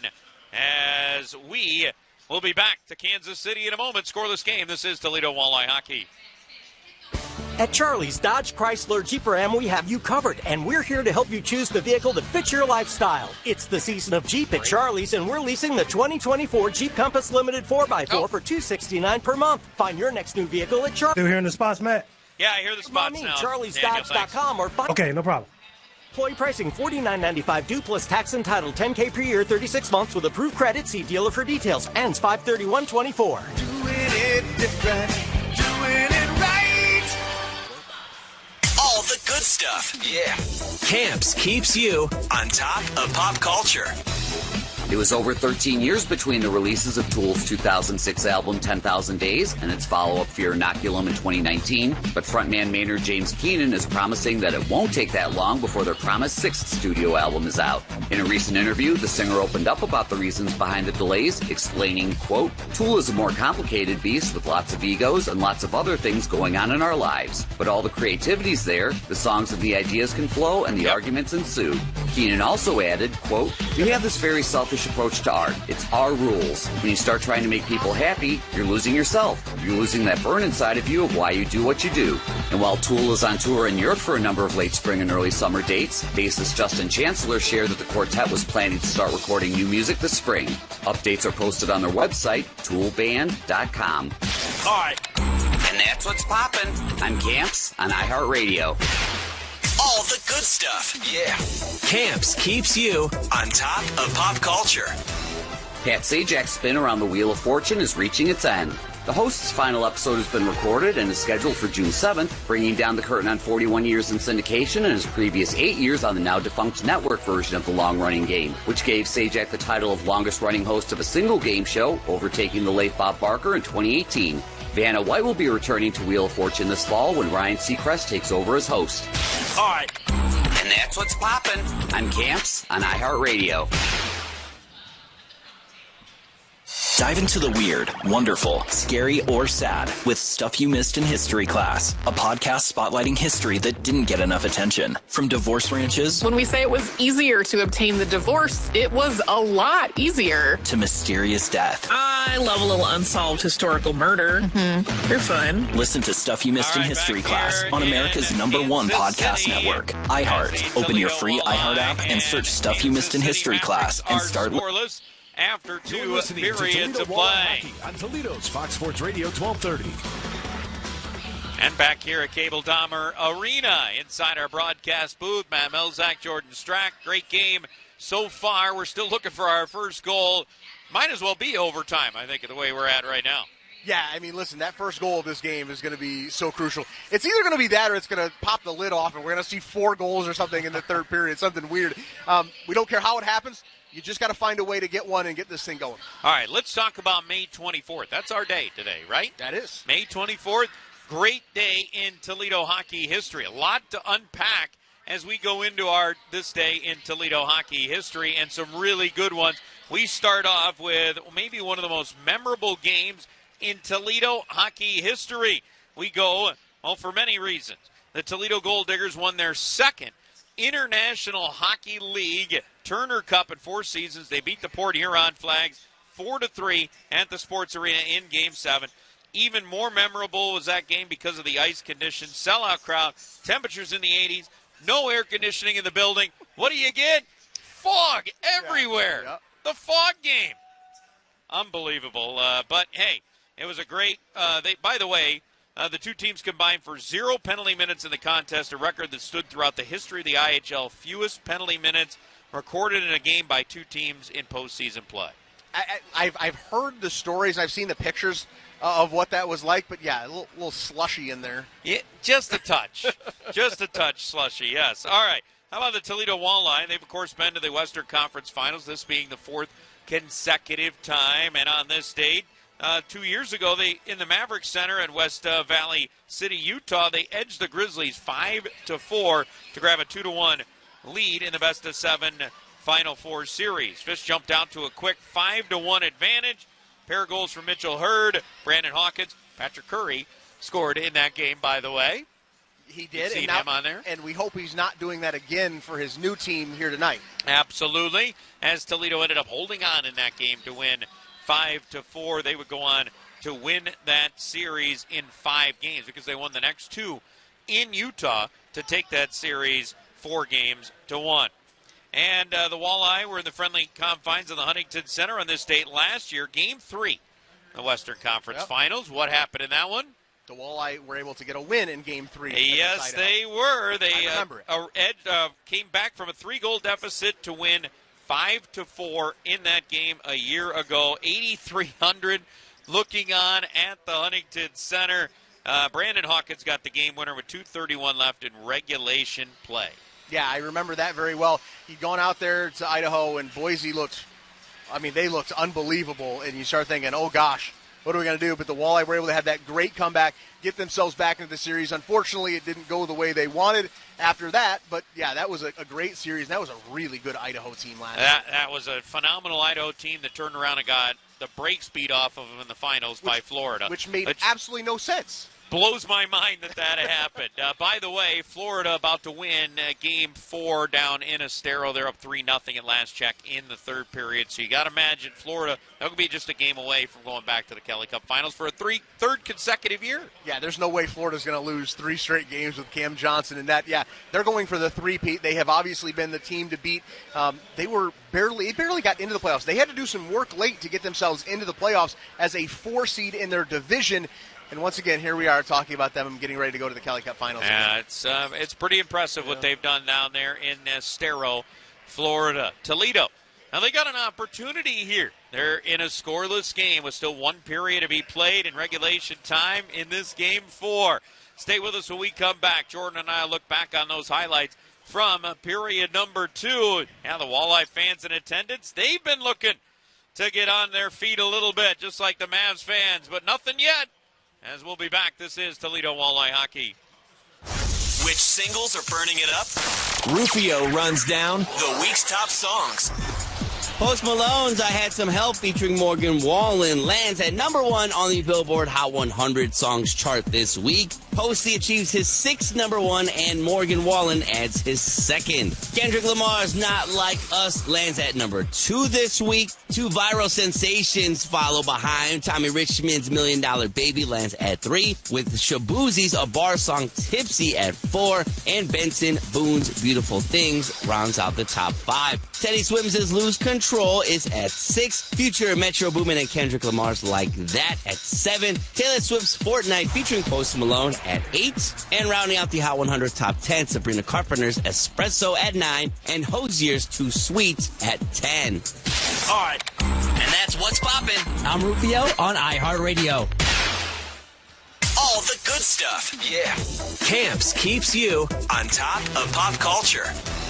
Pat Sajak's spin around the Wheel of Fortune is reaching its end. The host's final episode has been recorded and is scheduled for June 7th, bringing down the curtain on 41 years in syndication and his previous 8 years on the now-defunct network version of the long-running game, which gave Sajak the title of longest-running host of a single game show, overtaking the late Bob Barker in 2018. Vanna White will be returning to Wheel of Fortune this fall when Ryan Seacrest takes over as host. All right. And that's what's poppin'. I'm Camps on iHeartRadio. Dive into the weird, wonderful, scary, or sad with Stuff You Missed in History Class, a podcast spotlighting history that didn't get enough attention. From divorce ranches, When we say it was easier to obtain the divorce, it was a lot easier. to mysterious death. I love a little unsolved historical murder. They're fun. Listen to Stuff You Missed in History Class on America's #1 podcast network, iHeart. Open your free iHeart app and search Stuff You Missed in History Class and start listening. What do they now It's the season to experience the new car excitement at Groganstown Chrysler Jeep Dodge Ram with a new 2024 Jeep Compass Limited 4x4. Lease for $245 per month or $169 per month with lease loyalty. Lease it today at Groganstown Chrysler Jeep Dodge Ram, 6100 Telegraph Road, Groganstown.com, or find us on Facebook. Employee pricing $49.95 down plus tax title fees, 27 months, 10,000 miles per year. It's 531.24. See dealer for details. T-Town Hockey plays here. Toledo's Fox Sports 1230. And we're back at Cable Dahmer Arena in Independence, Missouri. After 2 periods of play, we remain where we were when we started this thing a while back ago. With nothing on the board. Welcome you back here at our broadcast booth. Matt Melzak, Jordan Strack. And I mean, it feels like it might take a monumentous event to see anyone score in this game because we've got nothing through 40 minutes despite having some really good opportunities. Yeah, I feel like the Walleye have done all the things right they wanted to do. They're getting pucks on net. They're getting some tips. They're getting some breaks, but they're just not able to find a way to get to the back of the net right now. Just keep doing things the right way, though. Eventually, that is going to pay off. Yeah, let's take a look at the highlights from period number 2. And, Jordan, as we walk through those, we're going to see some more opportunities for the Toledo Walleye. I mean, especially when they got on the power play, Brandon Hawkins getting a shot. They had traffic in front. Everything you need to do, just LaFontaine is, he's just a wall right now. Yeah, he's been great. And listen, John Lethemann's been outstanding as well. We talked about that decision coming into the night. Would Pat Mickish go with John Lethemann or Jan Bednar tonight? That was the Walleye I thought was going to be a goal there. I thought that was their best chance, potentially. Just a little puck flipped, and there's a couple here. Just loose pucks, scraping and clawing and trying to do anything you can. But back to that decision that Pat Mickish made. He made the call to go with John Lethemann tonight. There was some debate. There were some people kind of wondering, what's he going to do here tonight? We've seen that goaltender rotation. It was 100% the right decision. It paid off, and Pat Mickish has been vindicated, I think. If you had any second guessing you wanted to do, it was the right call. John Lethemann has stepped up big time when his team has needed him the most. Yeah, you look at the stats after 2 periods of play. The shots are 22-17 in favor of Toledo. Both teams have had 3 looks on the power play. Neither team has obviously scored because we don't have a goal yet in this game. But Jordan, when you talk about, yes, John Lethemann has played a great game tonight. I think when you look at that 17 shots from Kansas City, that tells you Toledo has played a defensive gem all the way throughout. Yeah, they've been really good in front of them. It feels like, especially on the penalty kill, they have done a really good job being able to chip pucks out and play smart hockey. They're not trying to force anything or make any crazy plays. They're doing the smart little things, the things you have to do at this time of year to be successful. It feels like the Walleye have been doing here tonight. You got to do it for 20 more minutes and potentially longer, however long it takes to somehow get out of here with one more goal than what Kansas City has. And you saw that there in the second period a couple of times. They were trying to take away the eyes of Jack LaFontaine. I mean, that's what it's going to take. You're going to have to get a good screen or a rebound, a jam away like we saw with Doucette. Had that late chance. That's the way you're going to beat this goaltender, because if you just try to shoot on him right now, he's stopping everything. Yeah, even if it's a Brandon Hawkins shot, it might not be able to find a way to get in tonight. It's tough sledding out there offensively. There's no question. But the Walleye are putting themselves in a lot of good positions. I'd be more concerned if they weren't putting themselves in good positions. They're doing that not tonight. It's just going to take a little bit to finally get one in. Yeah, and that's what they have in front of them. How do they get that goal to give them the lead here tonight? They've scored the first goal in all 3 games of this series. Can they get the first one tonight? Because you know what? It might be the only one that ends up being scored. We'll find out when we get to the third period coming up next. Don't go anywhere. Scoreless after 40 with a third right around the corner. This is Toledo Walleye Hockey. All the good stuff. Yeah. Camps keeps you on top of pop culture. Pat Sajak's spin around the Wheel of Fortune is reaching its end. The host's final episode has been recorded and is scheduled for June 7th, bringing down the curtain on 41 years in syndication and his previous 8 years on the now-defunct network version of the long-running game, which gave Sajak the title of longest-running host of a single game show, overtaking the late Bob Barker in 2018. Vanna White will be returning to Wheel of Fortune this fall when Ryan Seacrest takes over as host. All right. And that's what's poppin'. I'm Camps on iHeartRadio. Who's trending on the music charts? Rufio runs down the top albums of the week.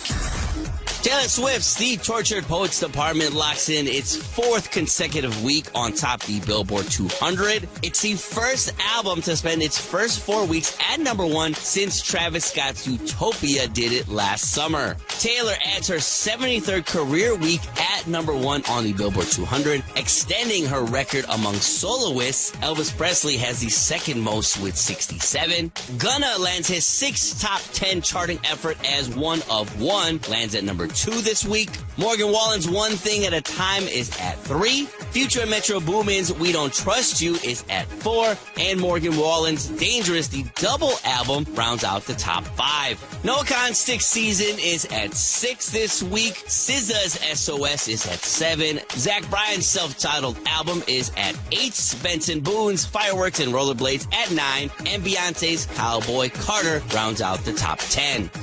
All right. And that's what's poppin'. I'm Rufio on iHeartRadio. Hey, if you're listening to me right now, I have one thing every business needs most: attention. Think about it. We swipe and scroll past stuff all day, but when we're driving, cooking, working out, we're also listening. That's the magic of audio at iHeart. We're in your next customer's ears while they're living life and listening, just like you are right now. So get your customers to listen up today using radio, digital, and podcasts. Call 844-ADD-HELP-5. That's 844-ADD-HELP-5. It's the season to experience the new car excitement at Groganstown Chrysler Jeep Dodge Ram with a new 2024 Jeep Compass Limited 4x4. Lease for $245 per month or $169 per month with lease loyalty. Lease it today at Groganstown Chrysler Jeep Dodge Ram, 6100 Telegraph Road, Groganstown.com, or find us on Facebook. Employee pricing $49.95 down plus tax, title fees, 27 months, 10,000 miles per year. It's 531.24. See dealer for details. T-Town Hockey plays here. Toledo's Fox Sports 1230.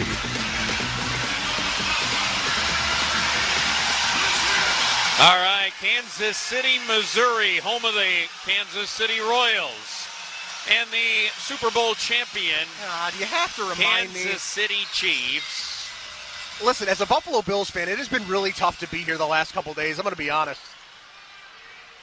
As Patrick Curry will start the third with a shot that goes right into the glove hand of goaltender John Lethleman. Yeah, Kauffman Stadium and Arrowhead Stadium, just down the road. It's about a 12-minute drive or so away from the arena here in Kansas City.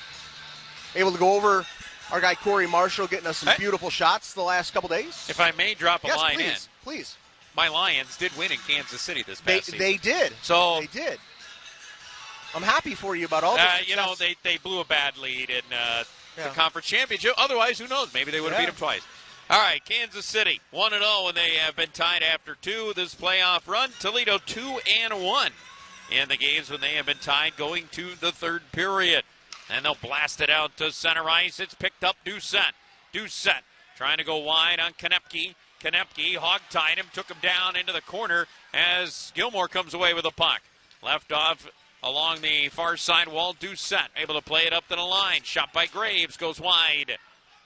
Kept alive by Hawkins. In his pass, though, bounces and picked up by Nolan Walker. Walker will play it down into the Toledo zone. First one to it, Curry backhanded it right off of the shoulder of Lethleman. And we've got a whistle. What do we have a whistle for? Net was off down there behind Okay, Lethleman. Yep. All right, there you go. Well, that'll explain it. All the way in the end to our right with Toledo traveling right to left in the third period. In this postseason run, they've outscored opponents 10-7 in the third period. Kansas City even 14-14 in goals for, goals against in the third period. Felt like that was one where the official could skate over, put that net back on. Toledo was on a rush, going back the other way, and now you're going to get a defensive zone faceoff because of it. Yep, you're absolutely correct. Felt like a bad break there.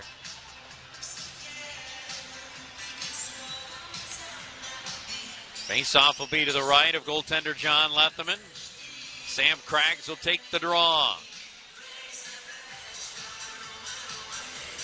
Off the draw, face-off win by Kansas City, and a shot by McKenna went high and wide. Clanged off of the back wall.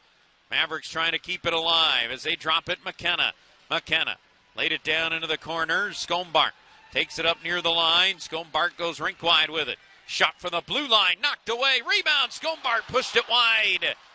There was a lot of traffic in front of Letherman there, but that puck never got even close to the net. As it stumped in and around to the near side it goes. This time Toledo going on the attack. Andreev trying to dig it out as Craggs pins it along the wall. Grisak coming over to help. Grisak pushes it loose. It's Graham McLaughlin. He'll play it up the far side wall, and out it goes. McKenna will get it across the line. Wanted to set up Andreev. It's going the other way. Cruz across the line. Cruz looking. Racing up McCallion. Trying to get into the play. It's popped free. Came up towards the line, and Wilms just laid it back into his own end. Letherman will have to come out to play it. Came up the near side wall, and Kansas City doesn't hold it in. It's an offside call going against the Mavericks. And you know what? We failed to mention this. We were talking about Toledo's missing parts to the game tonight. But Jacob Ahers not playing for Kansas City. Got hurt, I guess, in Game 3. Unable to go today. And that has kind of hurt Kansas City a little bit offensively. He was really good in the first 3 games. I liked his energy. I mean, he just felt like a little ball of energy. Not a big guy, but you like the way that he plays. And, yeah, he did a lot of good things. You noticed him a lot out there during those first couple games. Called his name an awful lot, and we were kind of remiss on not mentioning that earlier for Kansas City when we were talking about the changes. They did get Borchardt back, but Ahers not in the lineup. As Toledo will get it across the line. And an intercept. Kansas City. They've got a chance. Koski coming in. Left circle. His shot is patted away by Letherman. Another try thrown right in front. Cotton was there. Couldn't get his stick on it. And Wilms going the other way. Wilms. Little drop. Anderson. Anderson still with it. Fired a shot and he blew that one wide. As Jones will pick it up. Ryan Jones waiting for his team to go on a line change. And it's handed across for Kansas City. They'll get it to center and a tip down. Letherman out of his net. He's going to play it. Hounded back there a little bit. Andreev nearly took it away from him. Came to the line and a shot that whistled wide. Kansas City trying to keep it inside the zone. Toledo will get it to center. And Hawkins, and it bounced off of his stick. He's able to recover to get it to Doucette across the line. Doucette knocked away from him. Graves able to keep it alive. Pushed it in behind the net. Gilmore had to take it away. Konepke rolled it ahead for Kansas City. Here they come across the line. Andreev tried to peel between the circles, had it knocked away. Good defense there by Toledo with 3.5 gone in the third. High hit at center there, but McCourt's going to bring it across the line. His pass, though, picked off by Curry. Curry's going the other way for Kansas City. He'll dance across the line. Left it, top of the left circle, and a pick off there. Good play by Cruz to knock it away. That'll set up Craggs. Craggs trying to get across the line. It's poke checked away. Grabbed by Prapavesis. Prapavesis trying to turn it down into the corner. It's knocked free. Craggs battling there. Borchardt able to play it out to center ice. And it's back for Toledo to handle again. Cruz getting it across the line. Puck gets him behind the net, out of his cage to play it. LaFontaine. It'll go to Borchardt. He'll look things over. Wants Walker at center. Has it.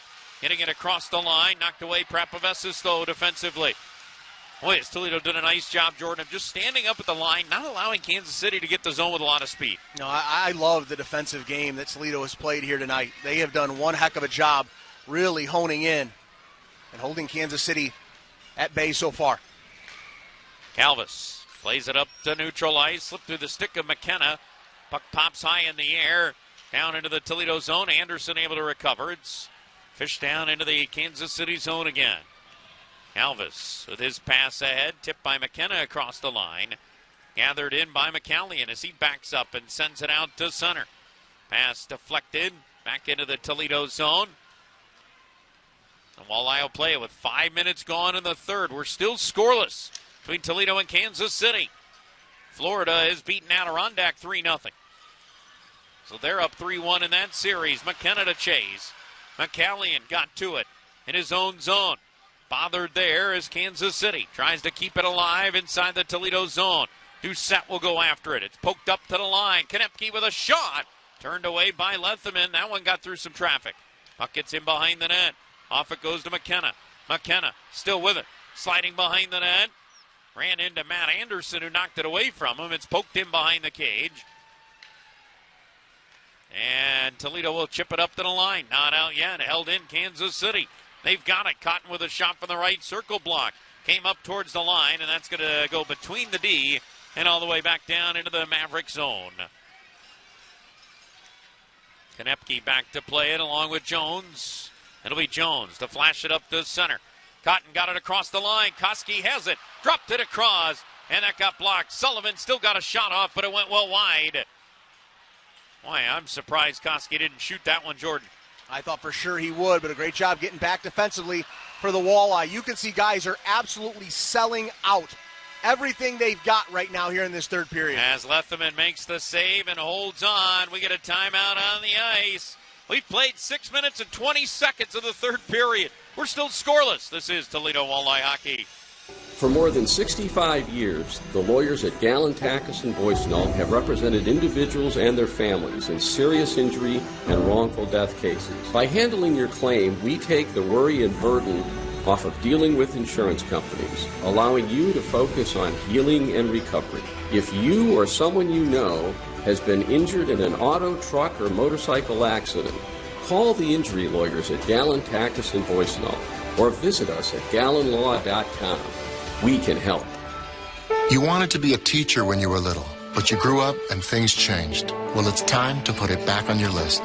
Innovative things are happening in teaching today, and you can be a part of it. Make more. Teach. Visit teach.org. Brought to you by Teach and the Ad Council. You're listening to Toledo Walleye Hockey on Toledo's Fox Sports Radio 1230. Now, a little over 6 minutes gone. We are in the third period. Still scoreless. Game 4, Western Conference Finals. A win by Toledo. This series is even at 2. A win by Kansas City, and they have a 3-1 series lead. That's what's on the line, and it could be the next goal. Oh, is that all? Yeah, exactly. Face-off will be to the left of goaltender John Leatherman. Sam Craggs to take the draw. And it's tied up again, and this time they're going to wave Nolan Sullivan out of the face-off circle. Sullivan only in his 4th game of this playoff. And it'll be Andreev who's got to go in to take it against Craggs. Knocked down and kept alive by Kansas City. As they'll play it in behind the net, Andreev spun it up to the line, kept there by Kansas City. They'll play it down into the corner. Handled again, Andreev. Took it all the way to the line. Andreev waits, fires a shot, and a good block by Graves. He went down to a knee to take that away. That's going to go the other way for Toledo. They'll get across the line, and the first shot of the third period for the Walleye is a Sam Craggs drive from the top of the right circle that's held by Jack LaFontaine. Man, I'm telling you, Jacob Graves is a warrior. Like, this guy, he was not 100% coming into tonight. He is playing through it, and he's still blocking shots. He is bent over on the bench. He is a warrior, and what he has brought, the toughness he has brought to this Walleye team at the trade deadline has been unbelievable. He's a battler. Yeah, he has solidified the help of that decor for Toledo, adding guys like Mike Prapavesis during the year, Jacob Graves, Brendan McCallion. All guys that did not start the year with the Toledo Walleye are 3 of your 6 defensemen. Grant Gabriel hands it off to Sawchuk. He'll get a floater away that is gloved and held on to by LaFontaine.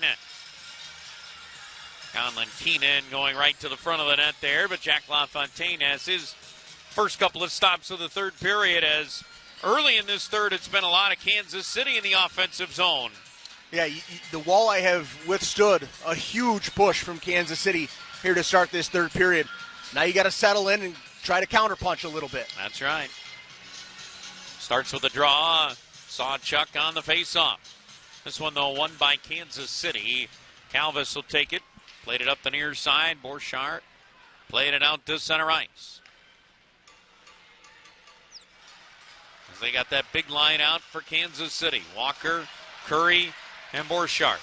It's Borchardt to drop for Curry. He had it taken away. Good back check by Keenan to steal that one. He'll get it across the line for a shot that goes off a leg. McPherson to chase after it. Keenan will get there first. Laid it up to the line. Gabriel faked the shot. Now he'll throw it down into the corner. Sawchuk's on it. Sawchuk played it for Prapavessis. Back to Sawchuk. Gets the shot off. And LaFontaine makes the save and holds on. Well, a great job cycling that puck down in the zone. Exactly what this Walleye team does so well. When they're going good, this is what they look like.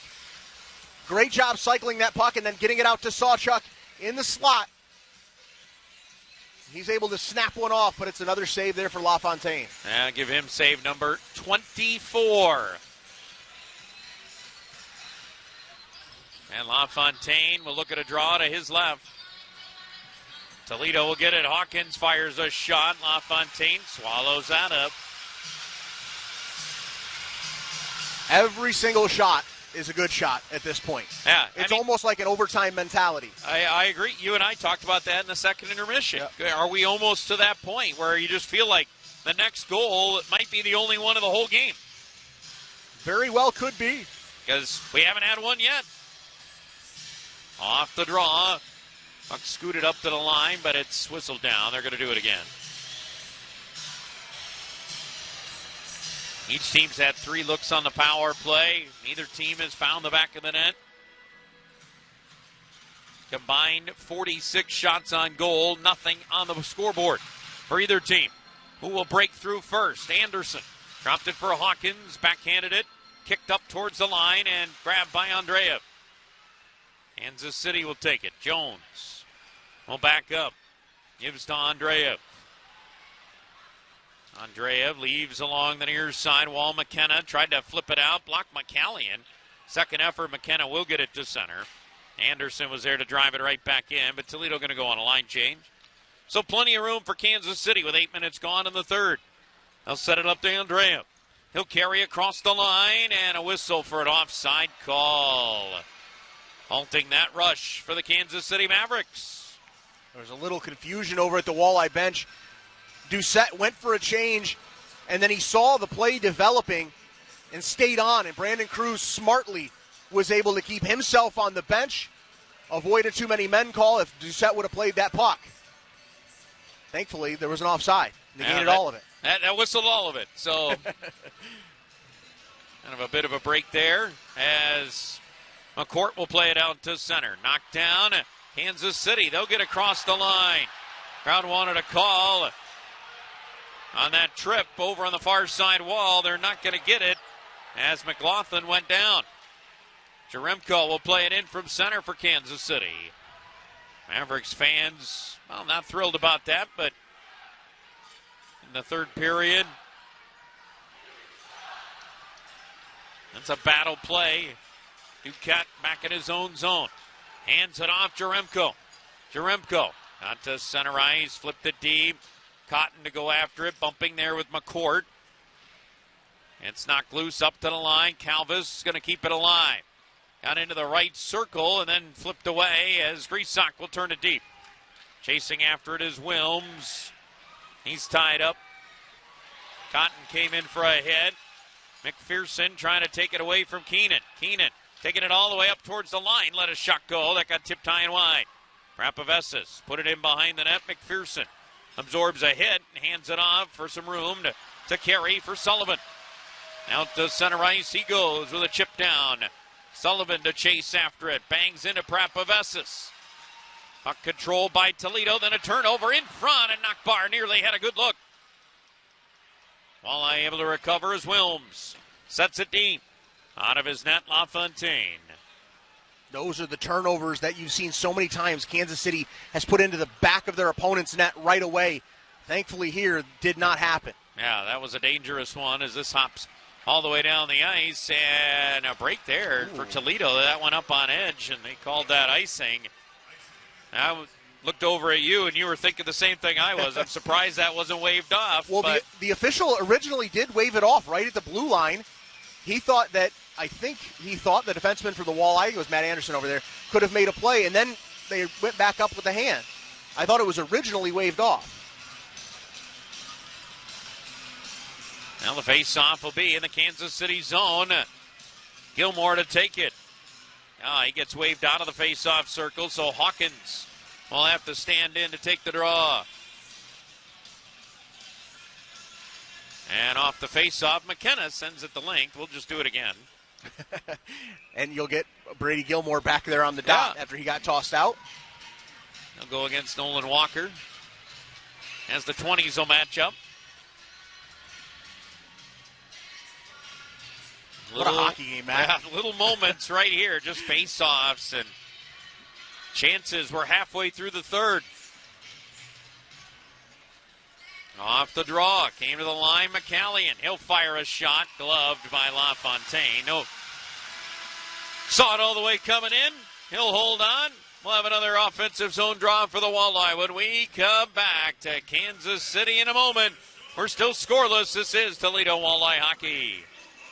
At Charlie's Dodge Chrysler Jeep Ram, we have you covered, and we're here to help you choose the vehicle that fits your lifestyle. It's the season of Jeep at Charlie's, and we're leasing the 2024 Jeep Compass Limited 4x4 for $269 per month. Find your next new vehicle at Charlie's on the corner of Illinois and Fort Maumee, charliesdodge.com, or find us on Facebook. Employee pricing $49.95 due plus tax and title, $10K per year, 36 months with approved credit. See dealer for details. Ends 5/31/24. Doing it different, doing it right.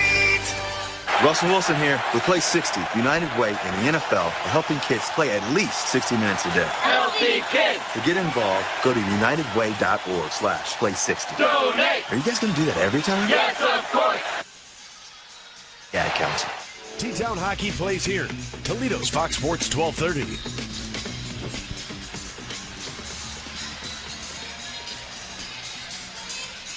Back in Kansas City, Independence, Missouri, to be exact, a suburb of Kansas City.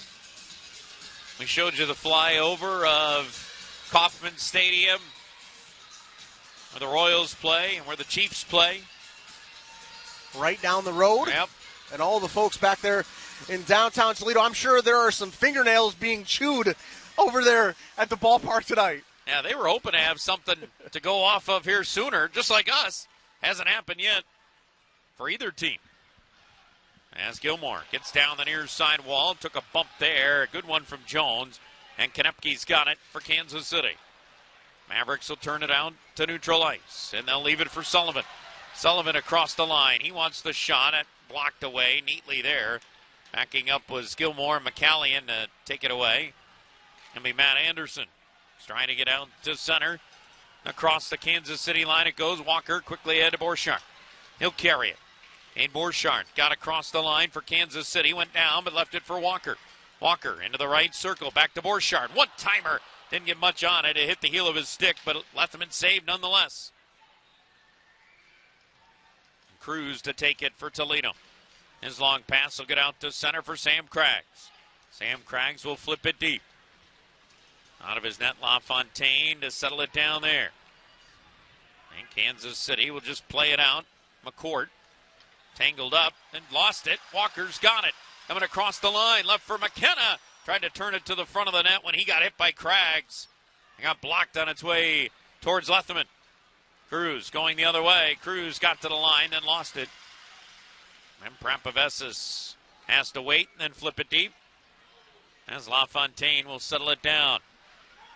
8:20 to go. Regulation time. Still scoreless. Long pass goes rink wide. It'll be blasted down into the Toledo zone. Out of his net, John Lethman. Settles it down there. Shots are 25-21. Favor Toledo as it's turned back by Andreev. Back into that Toledo zone again. Handled by Sawchuk. Finds Wilms at center. Wilms near side of Keenan. Keenan took it down into the corner. Just trying to hold it up there. Waiting for a little bit of help. Prapavesis comes over. But it'll be Kansas City who's got it as Calvis Trying to pass it. It was blocked by Keenan. Going to stay right there until Sawchuk grabs. Played it up the wall, but Koski with a takeaway. It'll slide out to center. Scooped up Cotton. Cotton across the line. Tried to weave past Grant Gabriel, who played it perfectly. Puck goes over to the far side wall. Koski going to pick it up there. His pass, though, intercepted and carried back by Sawchuk. He's going to wind and fire right in the glove hand of LaFontaine. He's going to keep play going as Kansas City has it. Jones set it around, and it's quickly ahead to Walker. At center ice, he finds Koski. Coming across the line, Koski back for Walker. He was tangled up neatly by Anderson. Defensively for the Walleye. As Toledo will get it out to neutral ice. Doucette over to Hawkins. Hawkins to the front of the net. They score! Matt Anderson gives Toledo the 1-0 lead.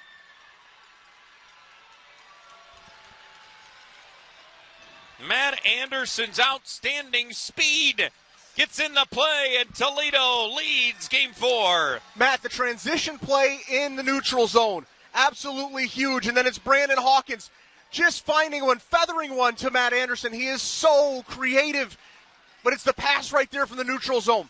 That is what set everything up.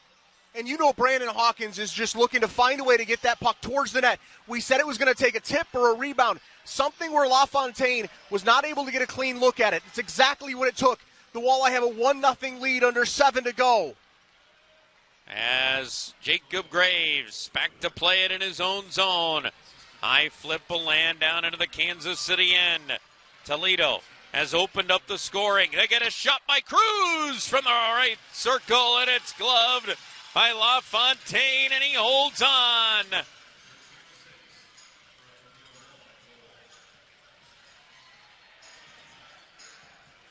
Much different look to this game now with Toledo scoring here in Kansas City.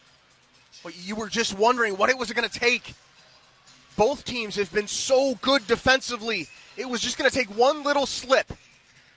The Walleye have that 1-0 lead now, and now everything gets so crucial when it comes to puck management. Getting pucks out of your own zone and getting pucks deep is going to be so crucial. You can't completely go into a defensive shell, but you can't allow any odd man rushes or anything behind you. As it's sent down the ice here, icing call going against Kansas City. And a crowd here of over 5,800, a sellout crowd for Kansas City, 58-16 to be exact. Most of which are kind of stunned right now, the fact that Toledo has the lead. Yeah, it's a great crowd. They have been in it, but right now the Walleye have taken them out of it just a little bit. Off the draw, it stays in the Kansas City zone. McKenna trying to kick it forward, couldn't. It'll be Craggs to play it down into the corner. McLaughlin put it over to the far side wall, and away is Kansas City to center. Andreev able to get across the line. He'll set it rink wide. McKenna, a shot, and left him in the save, and he holds on.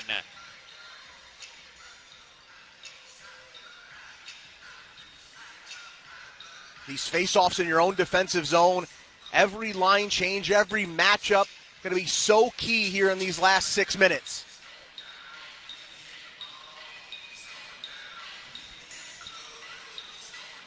Got to find a way to win these D-zone face-offs and control the play. Face-off to the left of John Lethman. Jason Wilms will stand in to take the draw. And the face-off won by Wilms. It's played up the far side wall. Sawchuk with a chop to get it out to center. Keenan got it across the line, and Kansas City will take back in their own end. Halvis will hand it off to Cotton. Cotton goes rink wide. Koski will tip it across the line. He'll go after it. Good collision back there, but Toledo's got the puck. They got numbers if they hurry. Wilms across the line, looking for a little bit of help, but then he lost it, and it's going the other way. Koski coming across the line in a 3-on-1. It's Koski the shot and let them in the save. Another try. That stop rebound. They score.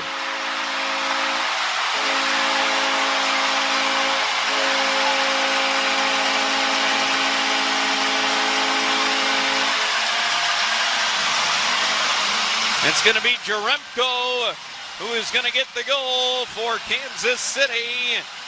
Jake Jaremko is third of the playoffs to tie the game at 1. And Jordan, it comes a minute and a half after Toledo grabbed the lead. Jason Wilms is going to be just sick about this one. Puck just rolled up on him. He was not able to get that puck in deep, and that's what we were talking about. Those little plays, you have to get that puck in deep and find a way. Kansas City can make you pay. The Walleye had 4 guys down low below the blue line, and then in transition they get you. When you make mistakes, they normally make you pay. The Walleye have avoided that all game long, and now you got to find a way to get another one.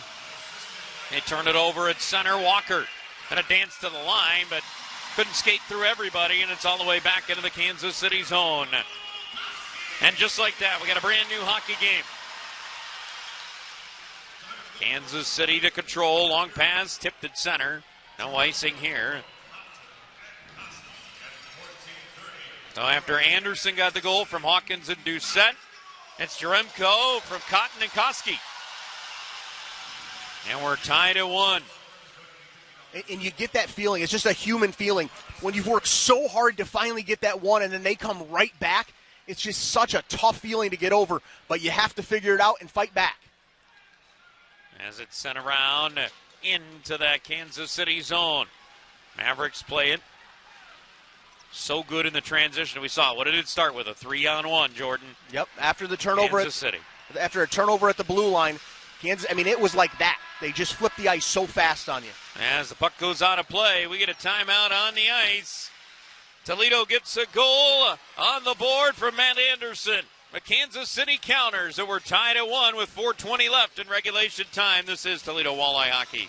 I used to be embarrassed in my garage floor. Coatings cracked, chipped, pitted, stained from years of salt and fluids and use. I'm not embarrassed now because I had Leeds Concrete Coatings. Come to my house and my garage floor is amazing. Don't paint it or cover it with outdated epoxy, but you want Rapid Cure Polyurea. Polyurea, 4 times stronger than epoxy. Lynx Concrete Coatings uses their state-of-the-art formula to turn your ugly garage floor into a skid-safe showroom. Lynx Concrete Coatings works on all concrete surfaces, garage floors, patios, pool aprons. If it's concrete, 5-star Google-rated Lynx can coat it. And right now, for a limited time, homeowners can take advantage and save $750 off their new garage floor. You heard me right. Call them 567-331-2050 for a free estimate. 567-331-2050. Or go to Lynx Concrete, LYNX Concrete Coatings.com. Lynx Concrete Coatings.com.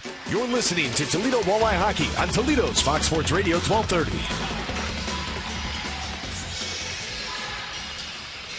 I'm back here in Kansas City, 1-1 tie, 4:20 to go in the third period. Regulation time. As McCourt tried to dump it deep, it's going to bounce, and it's going to be an offside call going against Toledo.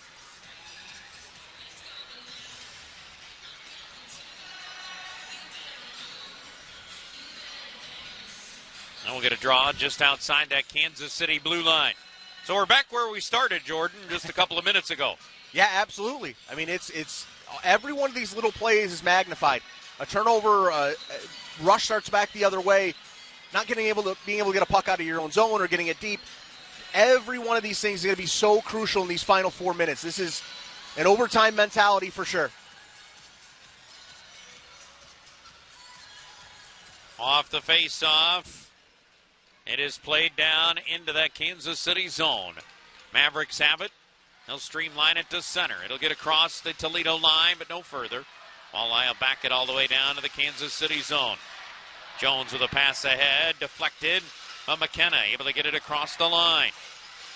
And then Toledo will throw it right back out as Jones will back up to play it in his own zone.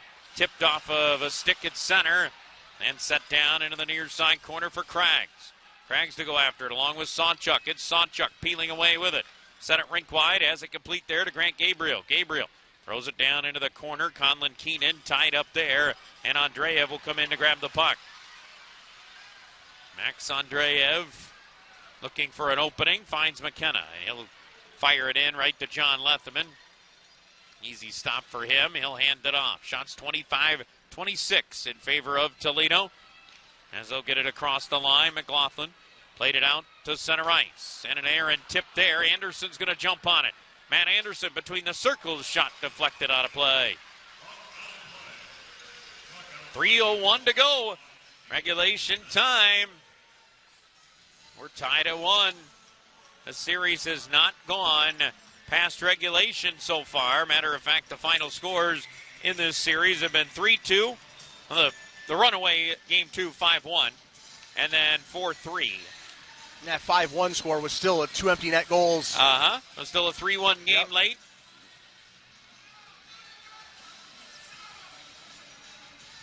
Face off to the left of LaFontaine. As it's won by Kansas City, they'll play it out. And away it goes for an icing call. It's exactly what we've expected, Matt. I mean, these one-goal games, these tight games, where little things make a huge difference. We knew these two teams were very, very good, and they were going to play a tight series. And these games have all been absolutely terrific. Coming right down to the last minutes. Yep. Off the draw, Sawchuk tried a shot, got blocked. And it'll be picked up Kansas City. Curry just to tip it out to center ice. And it's deflected, though, in the neutral zone out of play. We'll have another draw. And, boy, we had some face-offs tonight.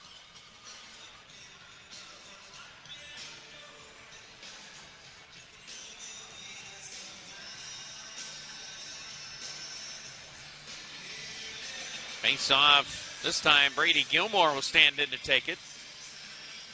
You can see the matchup Tato had likes. He wants to go top line, really against top line.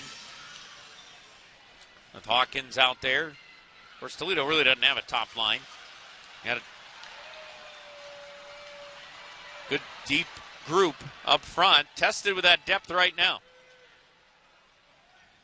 With having some guys out of the lineup, but yet in a 1-1 game. One shot away from, even in this series, perhaps a 2, as Borchardt has it. He'll set it across for Curry. Curry to center. His pass got to Walker somehow.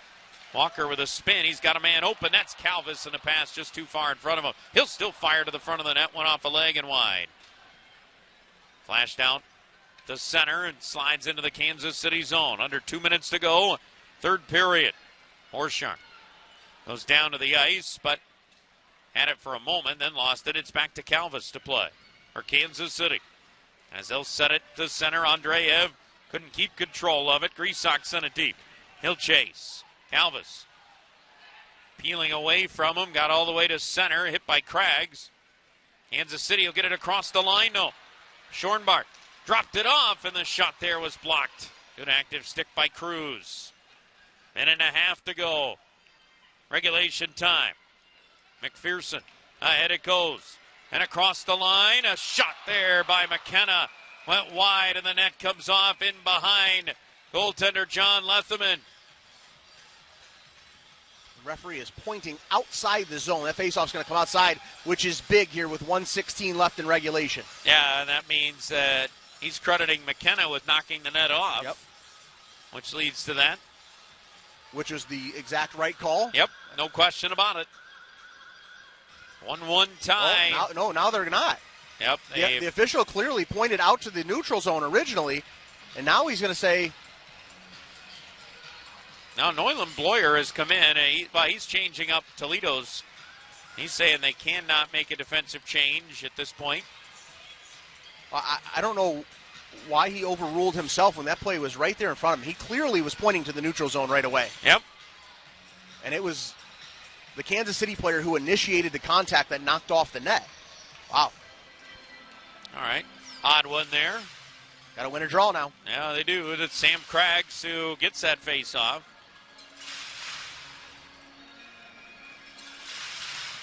He'll take it against Yaremko. Goal scorer for Kansas City in this third period that tied the game at 1 after Toledo had grabbed a 1-0 lead, and Sam Craggs wins the draw. He wasn't even a center at all last couple of years, but He's worked really hard at it, though. Yes, he has, and he's become pretty darn good at it, especially in the face-off circles as it's tipped down into the Toledo zone. Under a minute left in this third period. Game 4. Huge contest with Toledo down in the series 2-1. The next goal, I'm going to go out on a limb and say, is going to decide it. You're not going out too far on No, that limb. not at this point. Now with 40 seconds left to go in regulation time. Puck behind the net. Kansas City trying to feed it in front, and it hopped away. Try there by Cotton. Up on the far side wall. Jaremko trying to keep it alive. Cotton swings it down for Koski. Koski looking things over. Takes it up near the line. Andreev just came off the bench. 15 seconds to go in regulation time as it's played out. It'll slide back for Jones. Quickly ahead, McKenna with a tip across the line. McCourt got there to play it up the near side wall. It's going to run the time down. And yes, for the first time in the Western Conference Finals, we will head to overtime in a game. Game 4. It's going to have some extra hockey to decide this one tonight. Toledo trying to even the series at 2 games apiece. Kansas City trying to go up 3-1 in the series. The next goal will tell us what we're going to face going into tomorrow as we go to overtime here at Independence, Missouri. 1-1 tie after regulation time. Our overtime intermission reports coming up next. Stay tuned for that. This is Toledo Walleye Hockey. All the good stuff. Yeah. Camps keeps you on top of pop culture. More than 15 years and 2 reboots after 2007's Spider-Man 3, director Sam Raimi is commenting on the rumors that a 4th film in the series is in the works. The talk has been around for years, but it kicked into high gear with Tobey Maguire's appearance in 2021 Spider-Man No Way Home, along with fellow previous web-slinger Andrew Garfield. Also around that time, Raimi had expressed openness for another installment. At a recent appearance at WonderCon, Raimi elaborated further, reiterating his willingness to get the band back together and noting that, after he directed 2022's Doctor Strange in the Multiverse of Madness, he has what he describes as a good relationship with the Marvel Cinematic Universe, but noting, I don't know what their thoughts are about that. I haven't really pursued that, but it sounds beautiful. Currently, a new film in the Tom Holland Spider-Man series is said to be in development, but nothing has been officially announced. All right. And that's what's poppin'. I'm Camps on iHeartRadio. You're listening to Toledo Walleye Hockey on Toledo's Fox Sports Radio 1230. All right, we are back in Kansas City where the Toledo Walleye and Kansas City Mavericks are going to go to overtime in this game 4. Jordan, boy, I tell you what, it looked good for Toledo there for about a minute and a half. They got that lead from Matt Anderson. Great goal from him. Yeah, and it was just a smart play from Brandon Hawkins throwing that puck towards the net. And Matt Anderson is such a high IQ hockey player.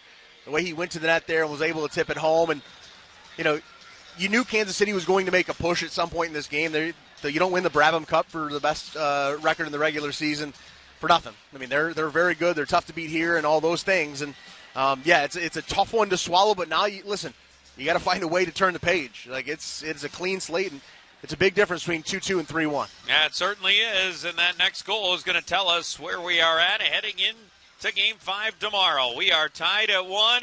Back to the home of the Mavericks in a moment. This is Toledo Walleye Hockey. All the good stuff. Yeah. Camps keeps you on top of pop culture. It was over 13 years between the releases of Tool's 2006 album 10,000 Days and its follow-up Fear Inoculum in 2019, but frontman Maynard James Keenan is promising that it won't take that long before their promised 6th studio album is out. In a recent interview, the singer opened up about the reasons behind the delays, explaining, quote, Tool is a more complicated beast with lots of egos and lots of other things going on in our lives. But all the creativity's there, the songs and the ideas can flow, and the arguments ensue. Keenan also added, quote, we have this very selfish approach to art. It's our rules. When you start trying to make people happy, you're losing yourself. You're losing that burn inside of you of why you do what you do. And while Tool is on tour in Europe for a number of late spring and early summer dates, bassist Justin Chancellor shared that the quartet was planning to start recording new music this spring. Updates are posted on their website, toolband.com. All right. And that's what's poppin'. I'm Camps on iHeartRadio. Hawkins with a steal and a shot. run for the cup is on now. Get your playoff tickets today to cheer on the Toledo Walleye as they battle for the Kelly Cup. Kosa the save! Be there for every thrilling moment inside the Huntington Center. Green will send it in front. They score! Tickets are available now at ToledoWalleye.com or by calling 419-725-9255.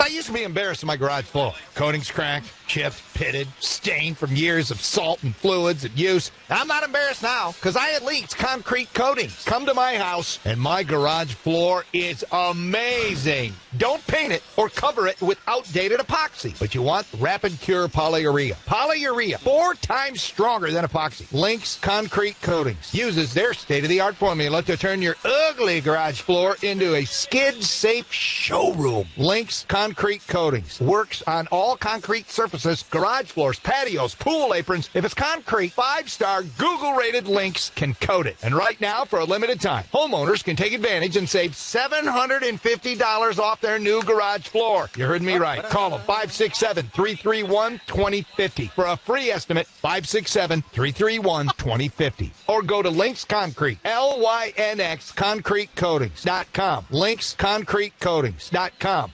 You're listening to Toledo All Walleye right, Hockey. that watch party downtown Toledo. You know, none of them have probably left their seats all throughout the game, except for a few times maybe in the intermissions like they are right now. Yeah, going up to get a soda or something. Listen, I know there are some nervous folks sitting back there at the ballpark watching. They're all seeing themselves on TV now, and we appreciate you all so much for being out there and being part of this night. It's so cool when all the Walleye fans can get together and watch it on the biggest screen in all of Northwest Ohio. So thank you to everybody that's back there at home watching this broadcast tonight. Oh yeah, they're having a blast there. You know that. Great night out at the ballpark with the Mud Hens down in Louisville. They get the opportunity to use Fifth Third Field just for this. So as we welcome you inside our broadcast booth once again, Matt Melzak, Jordan Strack, and we finally saw some goals. We were hoping for maybe 2 from the Walleye, nothing from Kansas City. We were going to get 2 goals, and it ended up being 1 apiece. Yeah, and listen, this Kansas City team shows you, like, this is why they've been so good all year long. When you make a mistake, they make you pay. I mean, it is almost doesn't stop with these guys. It feels like it's happening all the time. The second you turn a puck over, the second you make a bad decision, it's in your back of your net. And that's what's made them so good all year long. The Walleye are very similar in that way. Now you got to find a way in overtime to find a way to win. Let's go ahead and look at the highlights from that third period and show you why we're going to overtime. No goals on the board in that third. Early Kansas City got some good looks. They came out, had a little push there in that third period, Jordan. Yeah, they had a great push. I thought the first 5 or 6 minutes of that period, and then the Walleye were able to settle down. It was that, taking that punch and then landing a counter punch coming back your own way, and that's what we saw from the Walleye. And then this was the goal. Brandon Hawkins, hockey IQ at 100. Matt Anderson, just a terrific deflection to find a way. It was going to take something like that, and then Kansas City comes right back. But a minute 30 later, John Lethman made the original save, but then it looks like he kind of caught an edge there. I think he might have caught an edge there and lost it. I didn't catch that originally, but it looks like he might have toe-picked a little bit there and wasn't able to get himself back on his line. Every little thing, as I have said, is magnified at this time of year, especially late in hockey games. Listen, this is why you play, all right? Playoff hockey, it can be stressful. It can be fun. I have always said playoff hockey overtime is the greatest thing in sports. It's a lot more fun when you don't care who wins, to be honest with you. The anxiety's going through the roof a little bit, and if you take blood pressure medicine or anything like that, do it now. Yeah, probably a smart idea. Shots after 3 periods of play, 29 for Toledo, 26 for Kansas City. Kansas City, first time tonight, they had the shot advantage in a period. They outshot Toledo 9-7. In that third period, no power plays in the third, so both teams remain 0 for 3 with the man advantage. Special teams have not mattered at all tonight because the penalty kills have been so good. We talked about that. Both these teams in the low 90s in penalty kill in the playoffs, so not surprised that the power plays have struggled. Yeah, and I think you've seen the whistles have been put away. It's going to take something egregious to probably get a call. We saw that in the third period, probably into overtime. It's going to be something similar. These referees are going to let them decide this thing on the ice. I think it's the way you want to see it when you get to this point of the year, and unless it's something egregious, you're probably not going to see a call, so you're really going to have to fight through this thing here 5-on-5. Yeah, and we saw that with both teams getting some very good looks in that third period. Remember, we had that little bit of a stretch there even before the goals where both teams got some really good chances and it went back and forth for a little bit. Kind of what we saw in Toledo for a good majority of the games where they could get up and down the ice. Here, it's been more of a defensive struggle in this game. Yeah, it certainly has. I think both teams have kind of packed it in and understood what kind of game it was going to be. From the Walleye perspective, you kind of expected it was going to have to take something like that to win this game without three of your top forwards. I want to say this, though. The fight that this Walleye team has shown in this game, no matter what happens here tonight, this has been an unbelievable effort from this group. I mean, there is some grit in that locker room. Pat Mickish said it the other day. These guys really care. If there was any question about that, you can see it with the performance they've turned in here tonight. They badly want to find a way to win this thing, not only for all the guys in the room, but the people back in Toledo and for the city. They know how important it is, and they want to find a way. Yeah, we'll see if they can do just that. Stay with us. Our overtime intermission report will continue on from here in Kansas City with the Toledo Walleye. In a 1-1 tie with the Kansas City Mavericks, this is Toledo Walleye Hockey. Which singles are burning it up? Rufio runs down The week's top songs.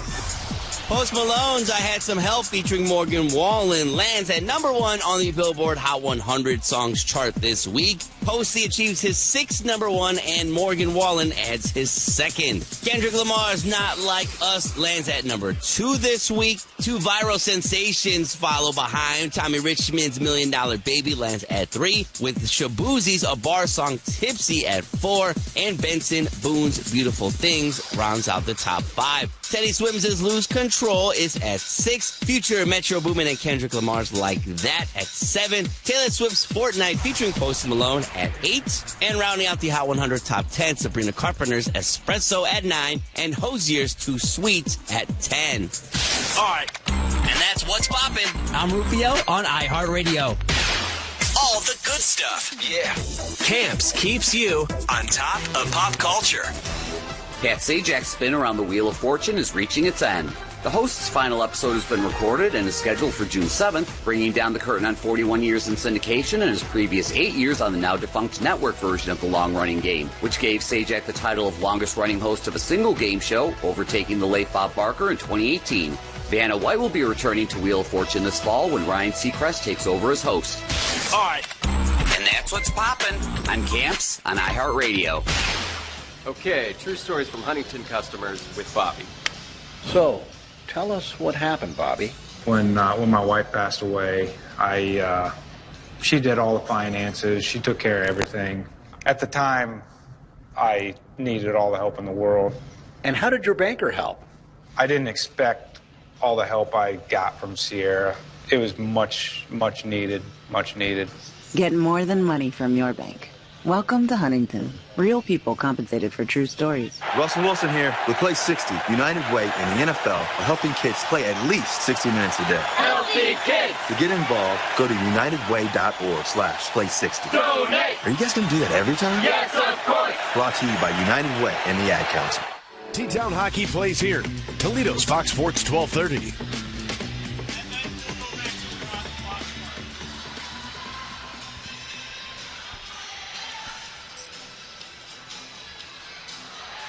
All right, back here in Kansas City as the Toledo Walleye and Kansas City Mavericks tied at 1.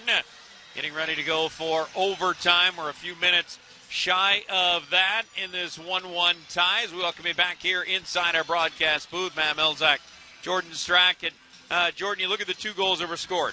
Deflection in front of the net, and then one off of the back wall that goes right to the side of the cage for a backhand flip that gets in the net. That's what it's going to take, I think, at all when we get into this overtime for a goal. As long as it comes from the guys in the black jerseys, we don't care how it happens. I don't care if it bounces off somebody's head and in. Just find a way to get this series to 2-2. These guys are fired up. You heard Matt Anderson say it.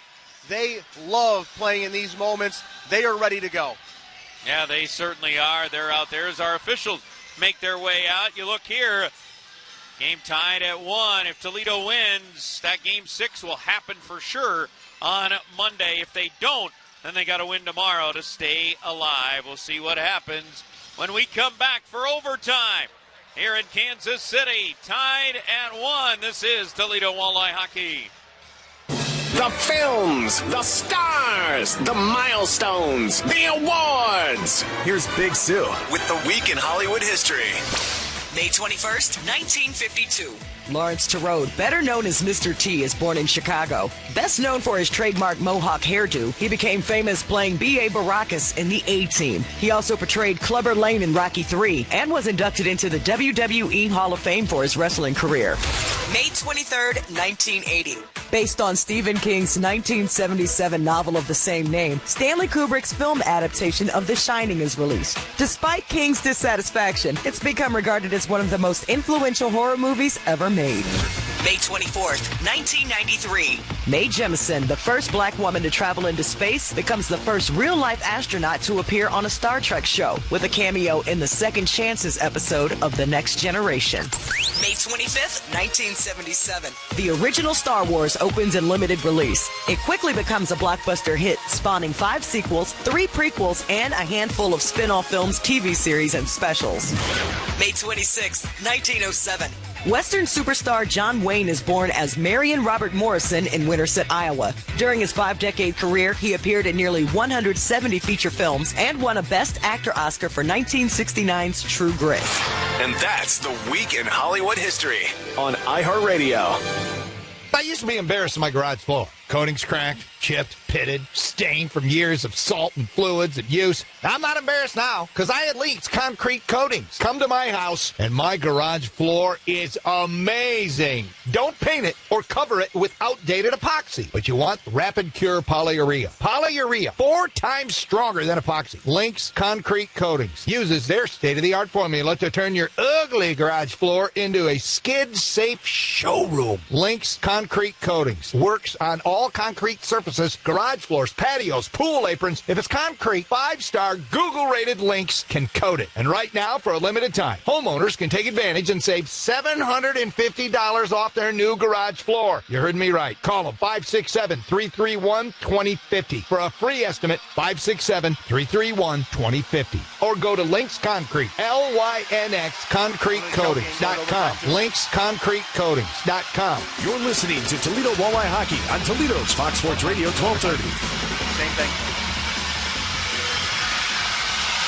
And we're ready for overtime here in Kansas City. Toledo 3-0 in overtime games this year. Kansas City 1-0. The only overtime game they played during this postseason run. As overtime is underway, remember, long change in the OT, that first OT. So something to keep in mind. Got to be very cautious, Jordan, when you go to make line changes. And generally speaking, it feels like overtime either ends quick or it's going to go for a while. As the first shot is deflected in the air, and McCourt had it pop right in front of him. Andreev nearly got a really good look.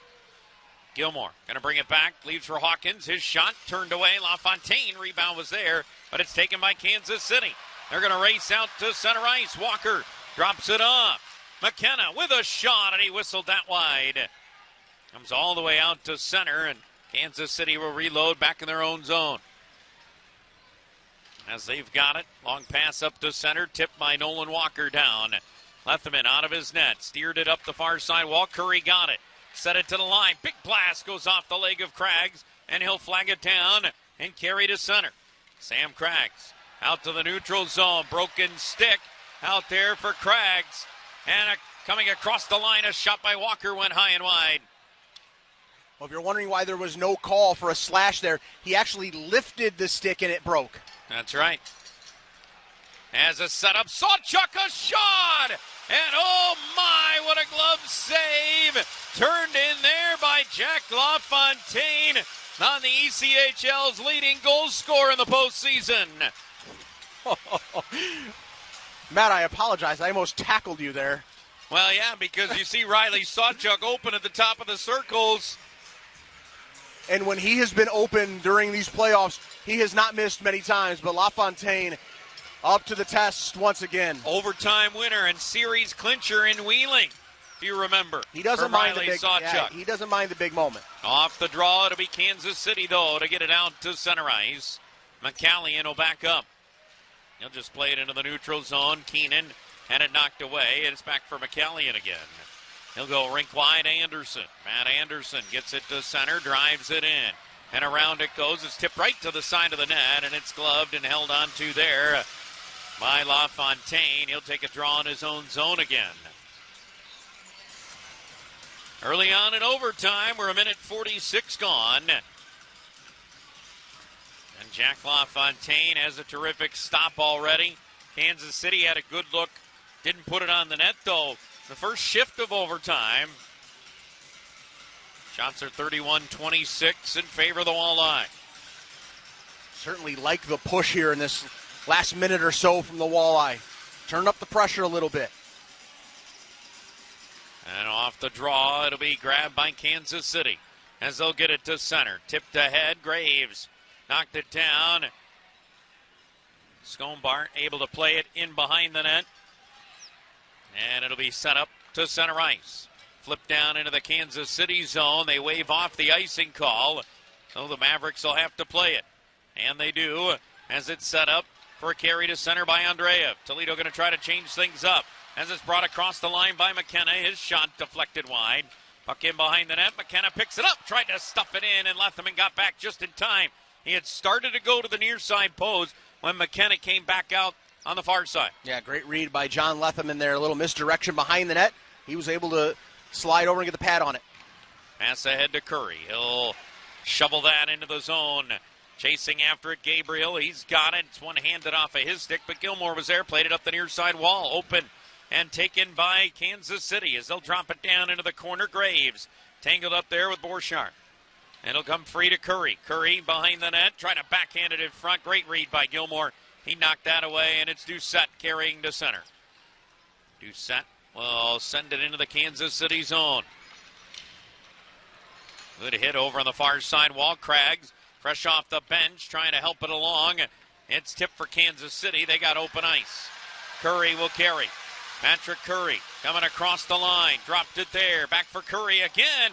Oh, he got just knocked over by Craggs when he let that shot go, and it got deflected away.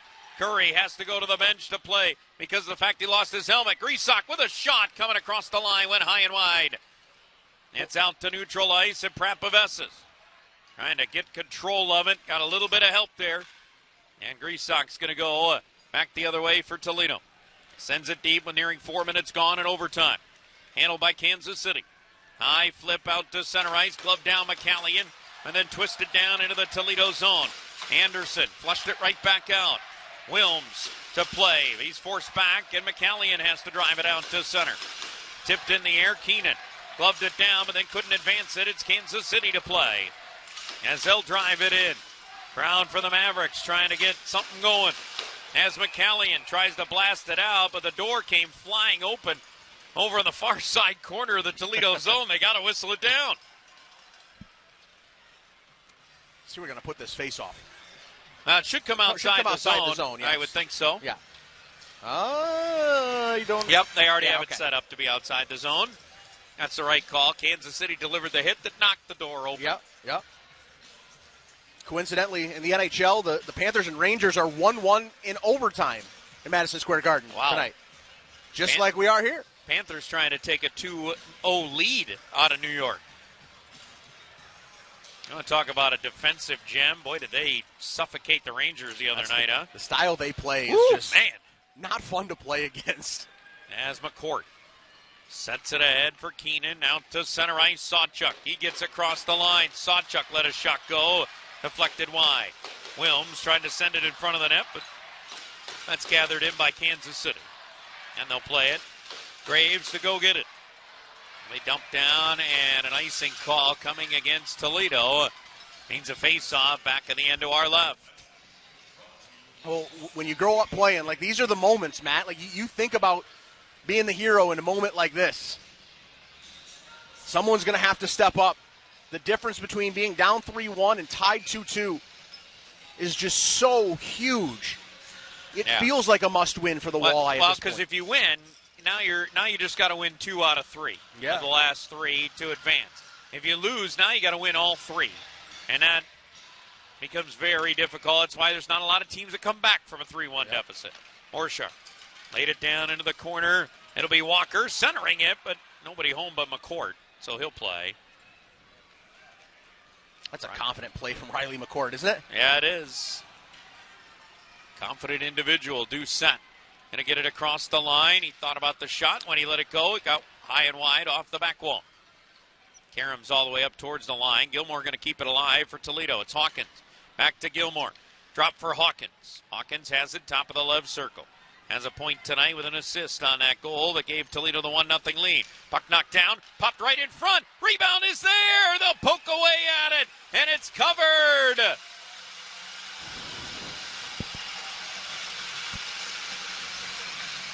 So close. There have been a few of those throughout this game, Matt, where you just feel like it's going to take that one poke, that one last shot at it. This one, LaFontaine did not see. Yeah, you got a penalty call on McLaughlin. They called delay of game? They did, because he covered the puck. If he covered it in the crease, that's a penalty shot, Matt. Now they just called a 2-minute penalty. McLaughlin's going to go in the box. Yeah, not much complaining there on the Kansas City side. Nope. Tato didn't even say anything about it. Yeah. Well, I mean, listen, this is a glorious opportunity for the Walleye here. 0 for 3 so far on the power play tonight. They've had so many good chances, but the thing is, you can't get careless and let them and spring them the other way. They have so many talented guys on the other side that can beat you. So you just have to be smart about what you're doing here, especially near your own blue line when holding pucks in, things like that. No penalty call as Toledo going to the man advantage. What an opportunity to try to win this game in overtime. But Kansas City right off the draw will clear it all the way down the ice. Special teams have not come into play too much tonight with neither team scoring on the power play. Toledo 0 for 3, as Jordan mentioned a few moments ago. Hawkins takes it down into the corner, wraps it around to Craggs. Just outside the left circle, he'll take it. Walks down the wall and then drops to McCourt. Goes over to Hawkins. He'll let a shot go, blocked in front. Doucette set it back to the line, and it missed McCourt. And it'll slide all the way down the ice. That'll let Kansas City clear up, change up a couple of their penalty killers. As Hawkins has it, his pass will get to the center.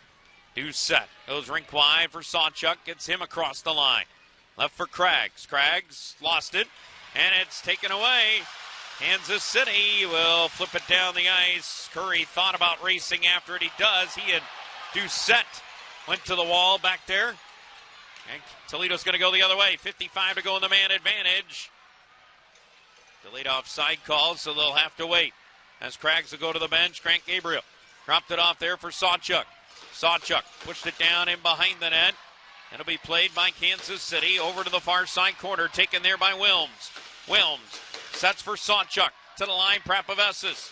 Off it goes to Grant Gabriel. Set it side of the net to Wilms. He'll drop it. It's complete there. And looking things over to be set up to the line, Prapavesis. He'll go to Gabriel. Top of the right circle with 20 seconds to go in the man advantage. Prapavesis set it across. Sawchuk, a big blast, and he missed it wide. Prapavesis on the puck. Gave way to Gabriel. Set it down into the corner for Cruz. Cruz, or make that Wilms try to shot. That was blocked. And it's played up to the line. Gabriel's got it. 5 to go in the man advantage. Wilms, let the shot go. It's saved. Rebound in front, and it's tipped away.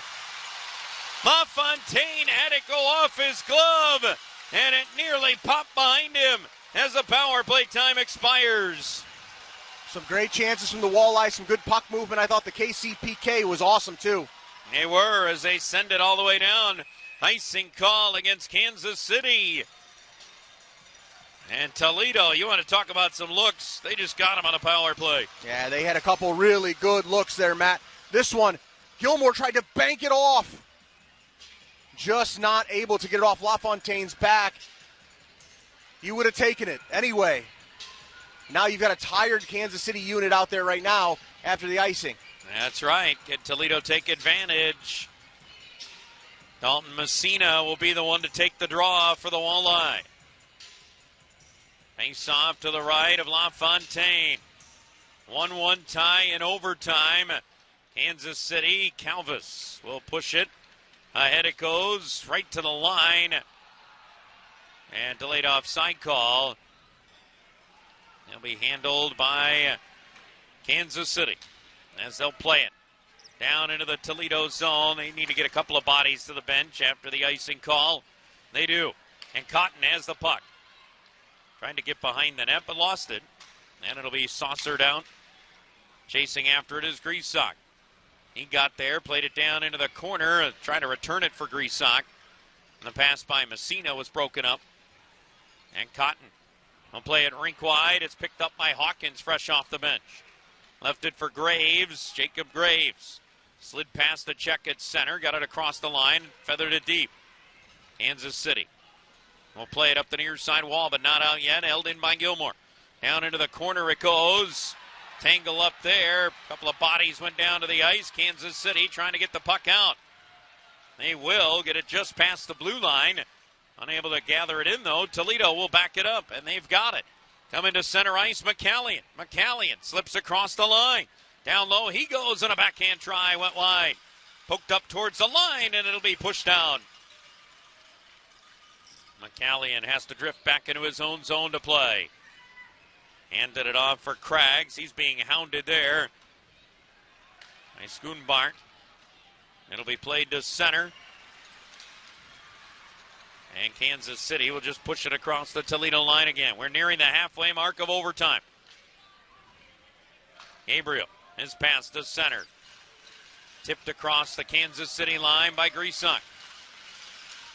Mavericks will take it. Calvis looking things over. Long pass to center. That's deflected. Grabbed by Cruz. He'll play it deep.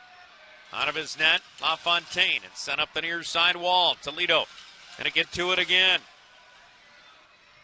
As Wilms sent it to the front of the net. That's gloved and held on to by LaFontaine.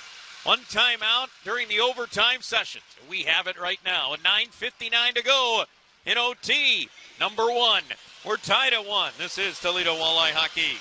I used to be embarrassed on my garage floor. Coatings cracked, chipped, pitted, stained from years of salt and fluids and use. I'm not embarrassed now because I had Leaks Concrete Coatings. Come to my house and my garage floor is amazing. Don't paint it or cover it with outdated epoxy, but you want Rapid Cure Polyurea. Polyurea, 4 times stronger than epoxy. Links Concrete Coatings uses their state-of-the-art formula to turn your ugly garage floor into a skid-safe showroom. Links Concrete Coatings works on all concrete surfaces, garage floors, patios, pool aprons. If it's concrete, 5-star Google-rated Links can coat it. And right now, for a limited time, homeowners can take advantage and save $750 off their new garage floor. You heard me right. Call them 567-331-2050 for a free estimate. 567-331-2050. Or go to Links Concrete, LYNX Concrete Coatings.com. LinksConcreteCoatings.com. T-Town Hockey plays here. Toledo's Fox Sports 1230.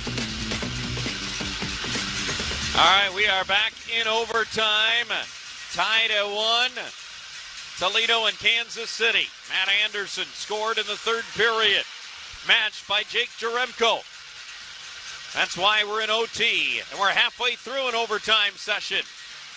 Face-off will be to the left. The Kansas City netminder, Jack LaFontaine.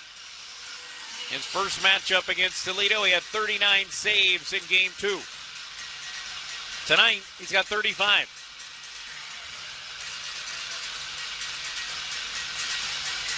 Face-off to the left of LaFontaine. This 1-1 tie. Puck goes off to the corner. Face-off win by Kansas City. They'll play it up to the line. Graves kept it in. Second effort, though, it'll be carried out by Curry. Curry dances across the line. Left circle shot, and he blew that high and wide. Kept alive. Nearly a cut to the front of the net for Walker. And he couldn't control it, and it was cleared out. Now, Curry not afraid to shoot it.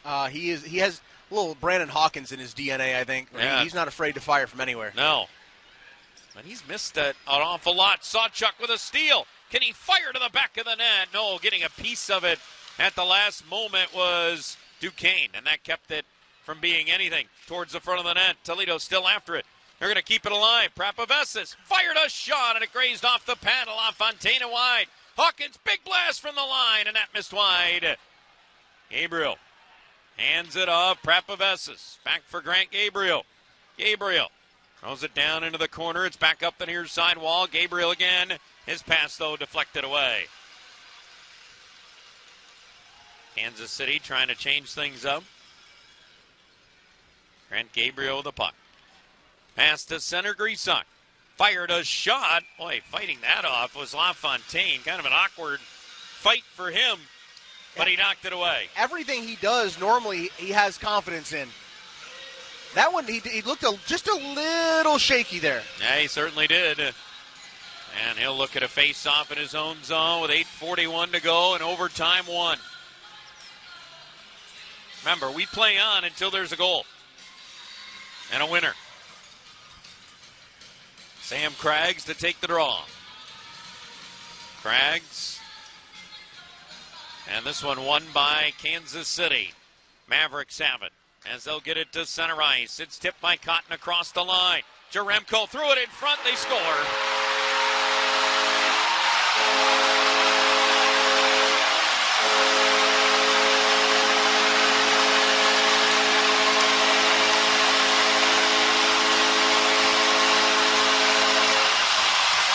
And Kansas City is going to take a 3-1 lead. 11:30 in to this overtime session.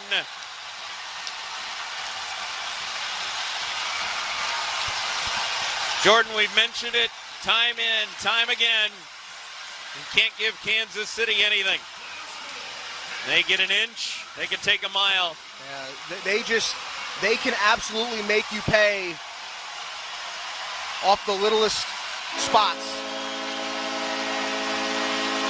You felt like the Walleye had so many opportunities to win this game, and it was a play at the blue line, just a simple stick lift, created a 2-on-1, nothing John Letherman could do. He was unbelievable tonight. Cole Koski gets the winner. Yeah, Leth was unbelievable tonight, did everything he could to help this team, and for Matt, I would say most of this night, the Walleye were by far the better team. Could certainly agree with that. And it just, when you get into playoff overtime, sometimes it just doesn't matter. It just takes one little bounce. And a goaltender stopping everything. Saw a couple of breaks that they got as well. The one that nearly bounced in a couple of times, but not enough tonight as Toledo falls to Kansas City in overtime by a final score of 2-1. We'll have our post-game show coming up in just a few minutes. Stay tuned for that. From here in Kansas City, as Toledo now trails this series 3-1. This is Toledo Walleye Hockey. Dive into the weird, wonderful, scary, or sad with Stuff You Missed in History Class, a podcast spotlighting history that didn't get enough attention. From divorce ranches. When we say it was easier to obtain the divorce, it was a lot easier. To mysterious death. I love a little unsolved historical murder. Mm-hmm. You're fun. Listen to Stuff You Missed in History Class on America's #1 podcast network, iHeart. Open your free iHeart app and search Stuff You Missed in History Class and start listening. Youth. They say it's wasted on the young. But what they really mean is, wouldn't it be nice if you could move and feel like you used to, but with the maturity you have now? None of us can be 18 again. But you don't have to accept shoulder, knee, or hip pain as the price of getting older. With the region's top orthopedic surgeons and hospital care tailored to orthopedic recovery, ProMedica can get you back to doing the things you love most.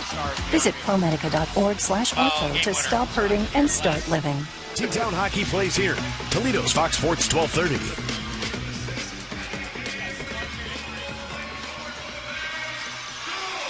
All right, we are back here in Kansas City, where the Mavericks take down the Toledo Walleye in overtime by a final score of 2-1. Matt Melzak, Jordan Strack up in the broadcast booth. And Jordan, we just talked about it a moment ago. Toledo, a lot of chances. Man, did they play a great hockey game tonight. even a little bit, you don't want to say shorthanded, but they were a little bit with some of their key cogs out of the lineup. It didn't matter tonight. They pushed Kansas City all the way to the limit. Yeah, listen, there's nothing that you can say to complain about the effort the Walleye gave here tonight. They were down 3 guys that we talked about from the beginning, and I think everybody knew about. There are some guys that stepped up and played some big-time minutes tonight. I thought that Toledo was good enough to win this hockey game here tonight. Sometimes in playoff hockey, overtime, things happen. It takes one little bounce, and this Kansas City team was the best team in the ECHL for a reason all year long. They really take advantage of your mistakes, and they did it here again tonight. All right, on the TV side, let's head down to Joel Sebastianelli with head coach Pat Mickish.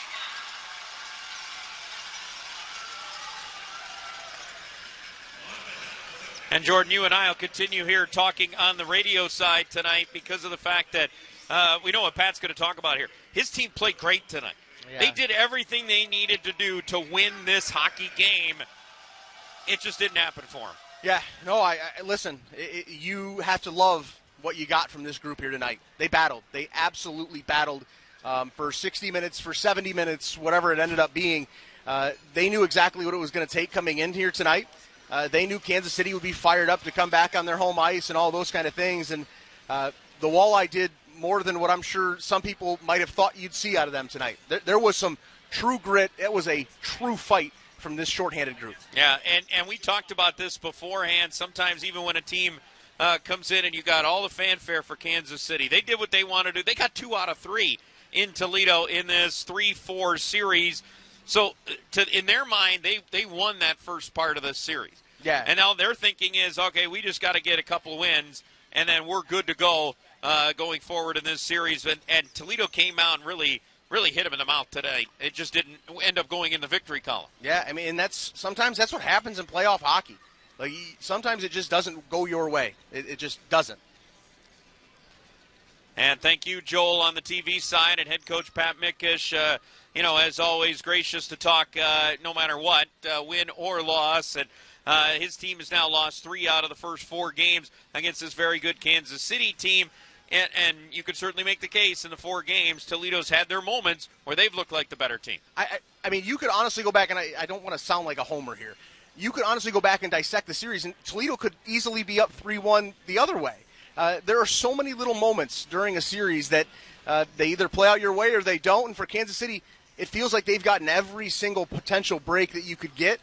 They get another one here tonight. Let's take a look at the highlights from this game. Jordan, let's walk through it here. We saw some great goaltending on both sides, but again, LaFontaine probably should have been the number 1 star, except you get an overtime game-winner goal, so everybody does that. But between him and John Letherman, the way they played tonight, especially LaFontaine, I thought he was outstanding. I thought he was the best player on the ice for either squad. You always just ask your goaltender to give you a chance, and both of these goaltenders gave their teams a chance to win this game. Both guys were outstanding, I thought, throughout this game. The Walleye, you thought maybe, just maybe, they were going to find a way. With under 10 minutes to go in this game, they're able to finally break the seal and finally get one past Jack LaFontaine on the tip from Matt Anderson. And it was short-lived, though. You get that 1-0 lead, and Kansas City comes right back, and they can make you pay in so many ways. And then that right there was the overtime winner. They get a little stick lift at the blue line. It's a 2-on-1 coming back the other way, and those are the breaks sometimes. And we talked about it multiple times overall this series in 4 games. Kendall and I did it in the home games. You and I have talked about it here. Kansas City is so good in the transition game. If they get that opportunity, they're going to bury it. Yeah, normally when they have the opportunity, they have that little kill shot. They have that mode where they can really turn it on and go get you. And, the Walleye even had a power play in overtime where you're thinking, all right, maybe this is the break they needed to get that power play in overtime. They had some great opportunities throughout this thing, 5-on-5 and with the man advantage, just not able to get anything going tonight. Final stats tonight, 37-27 were the shots. By the way, 8-1 in favor of Toledo in overtime. 8-1 in overtime. Power plays, Toledo went 0 for 4 tonight. Kansas City was 0 for 3. That one in overtime, you certainly look back on. They had that glorious opportunity to get it done, and they just could not.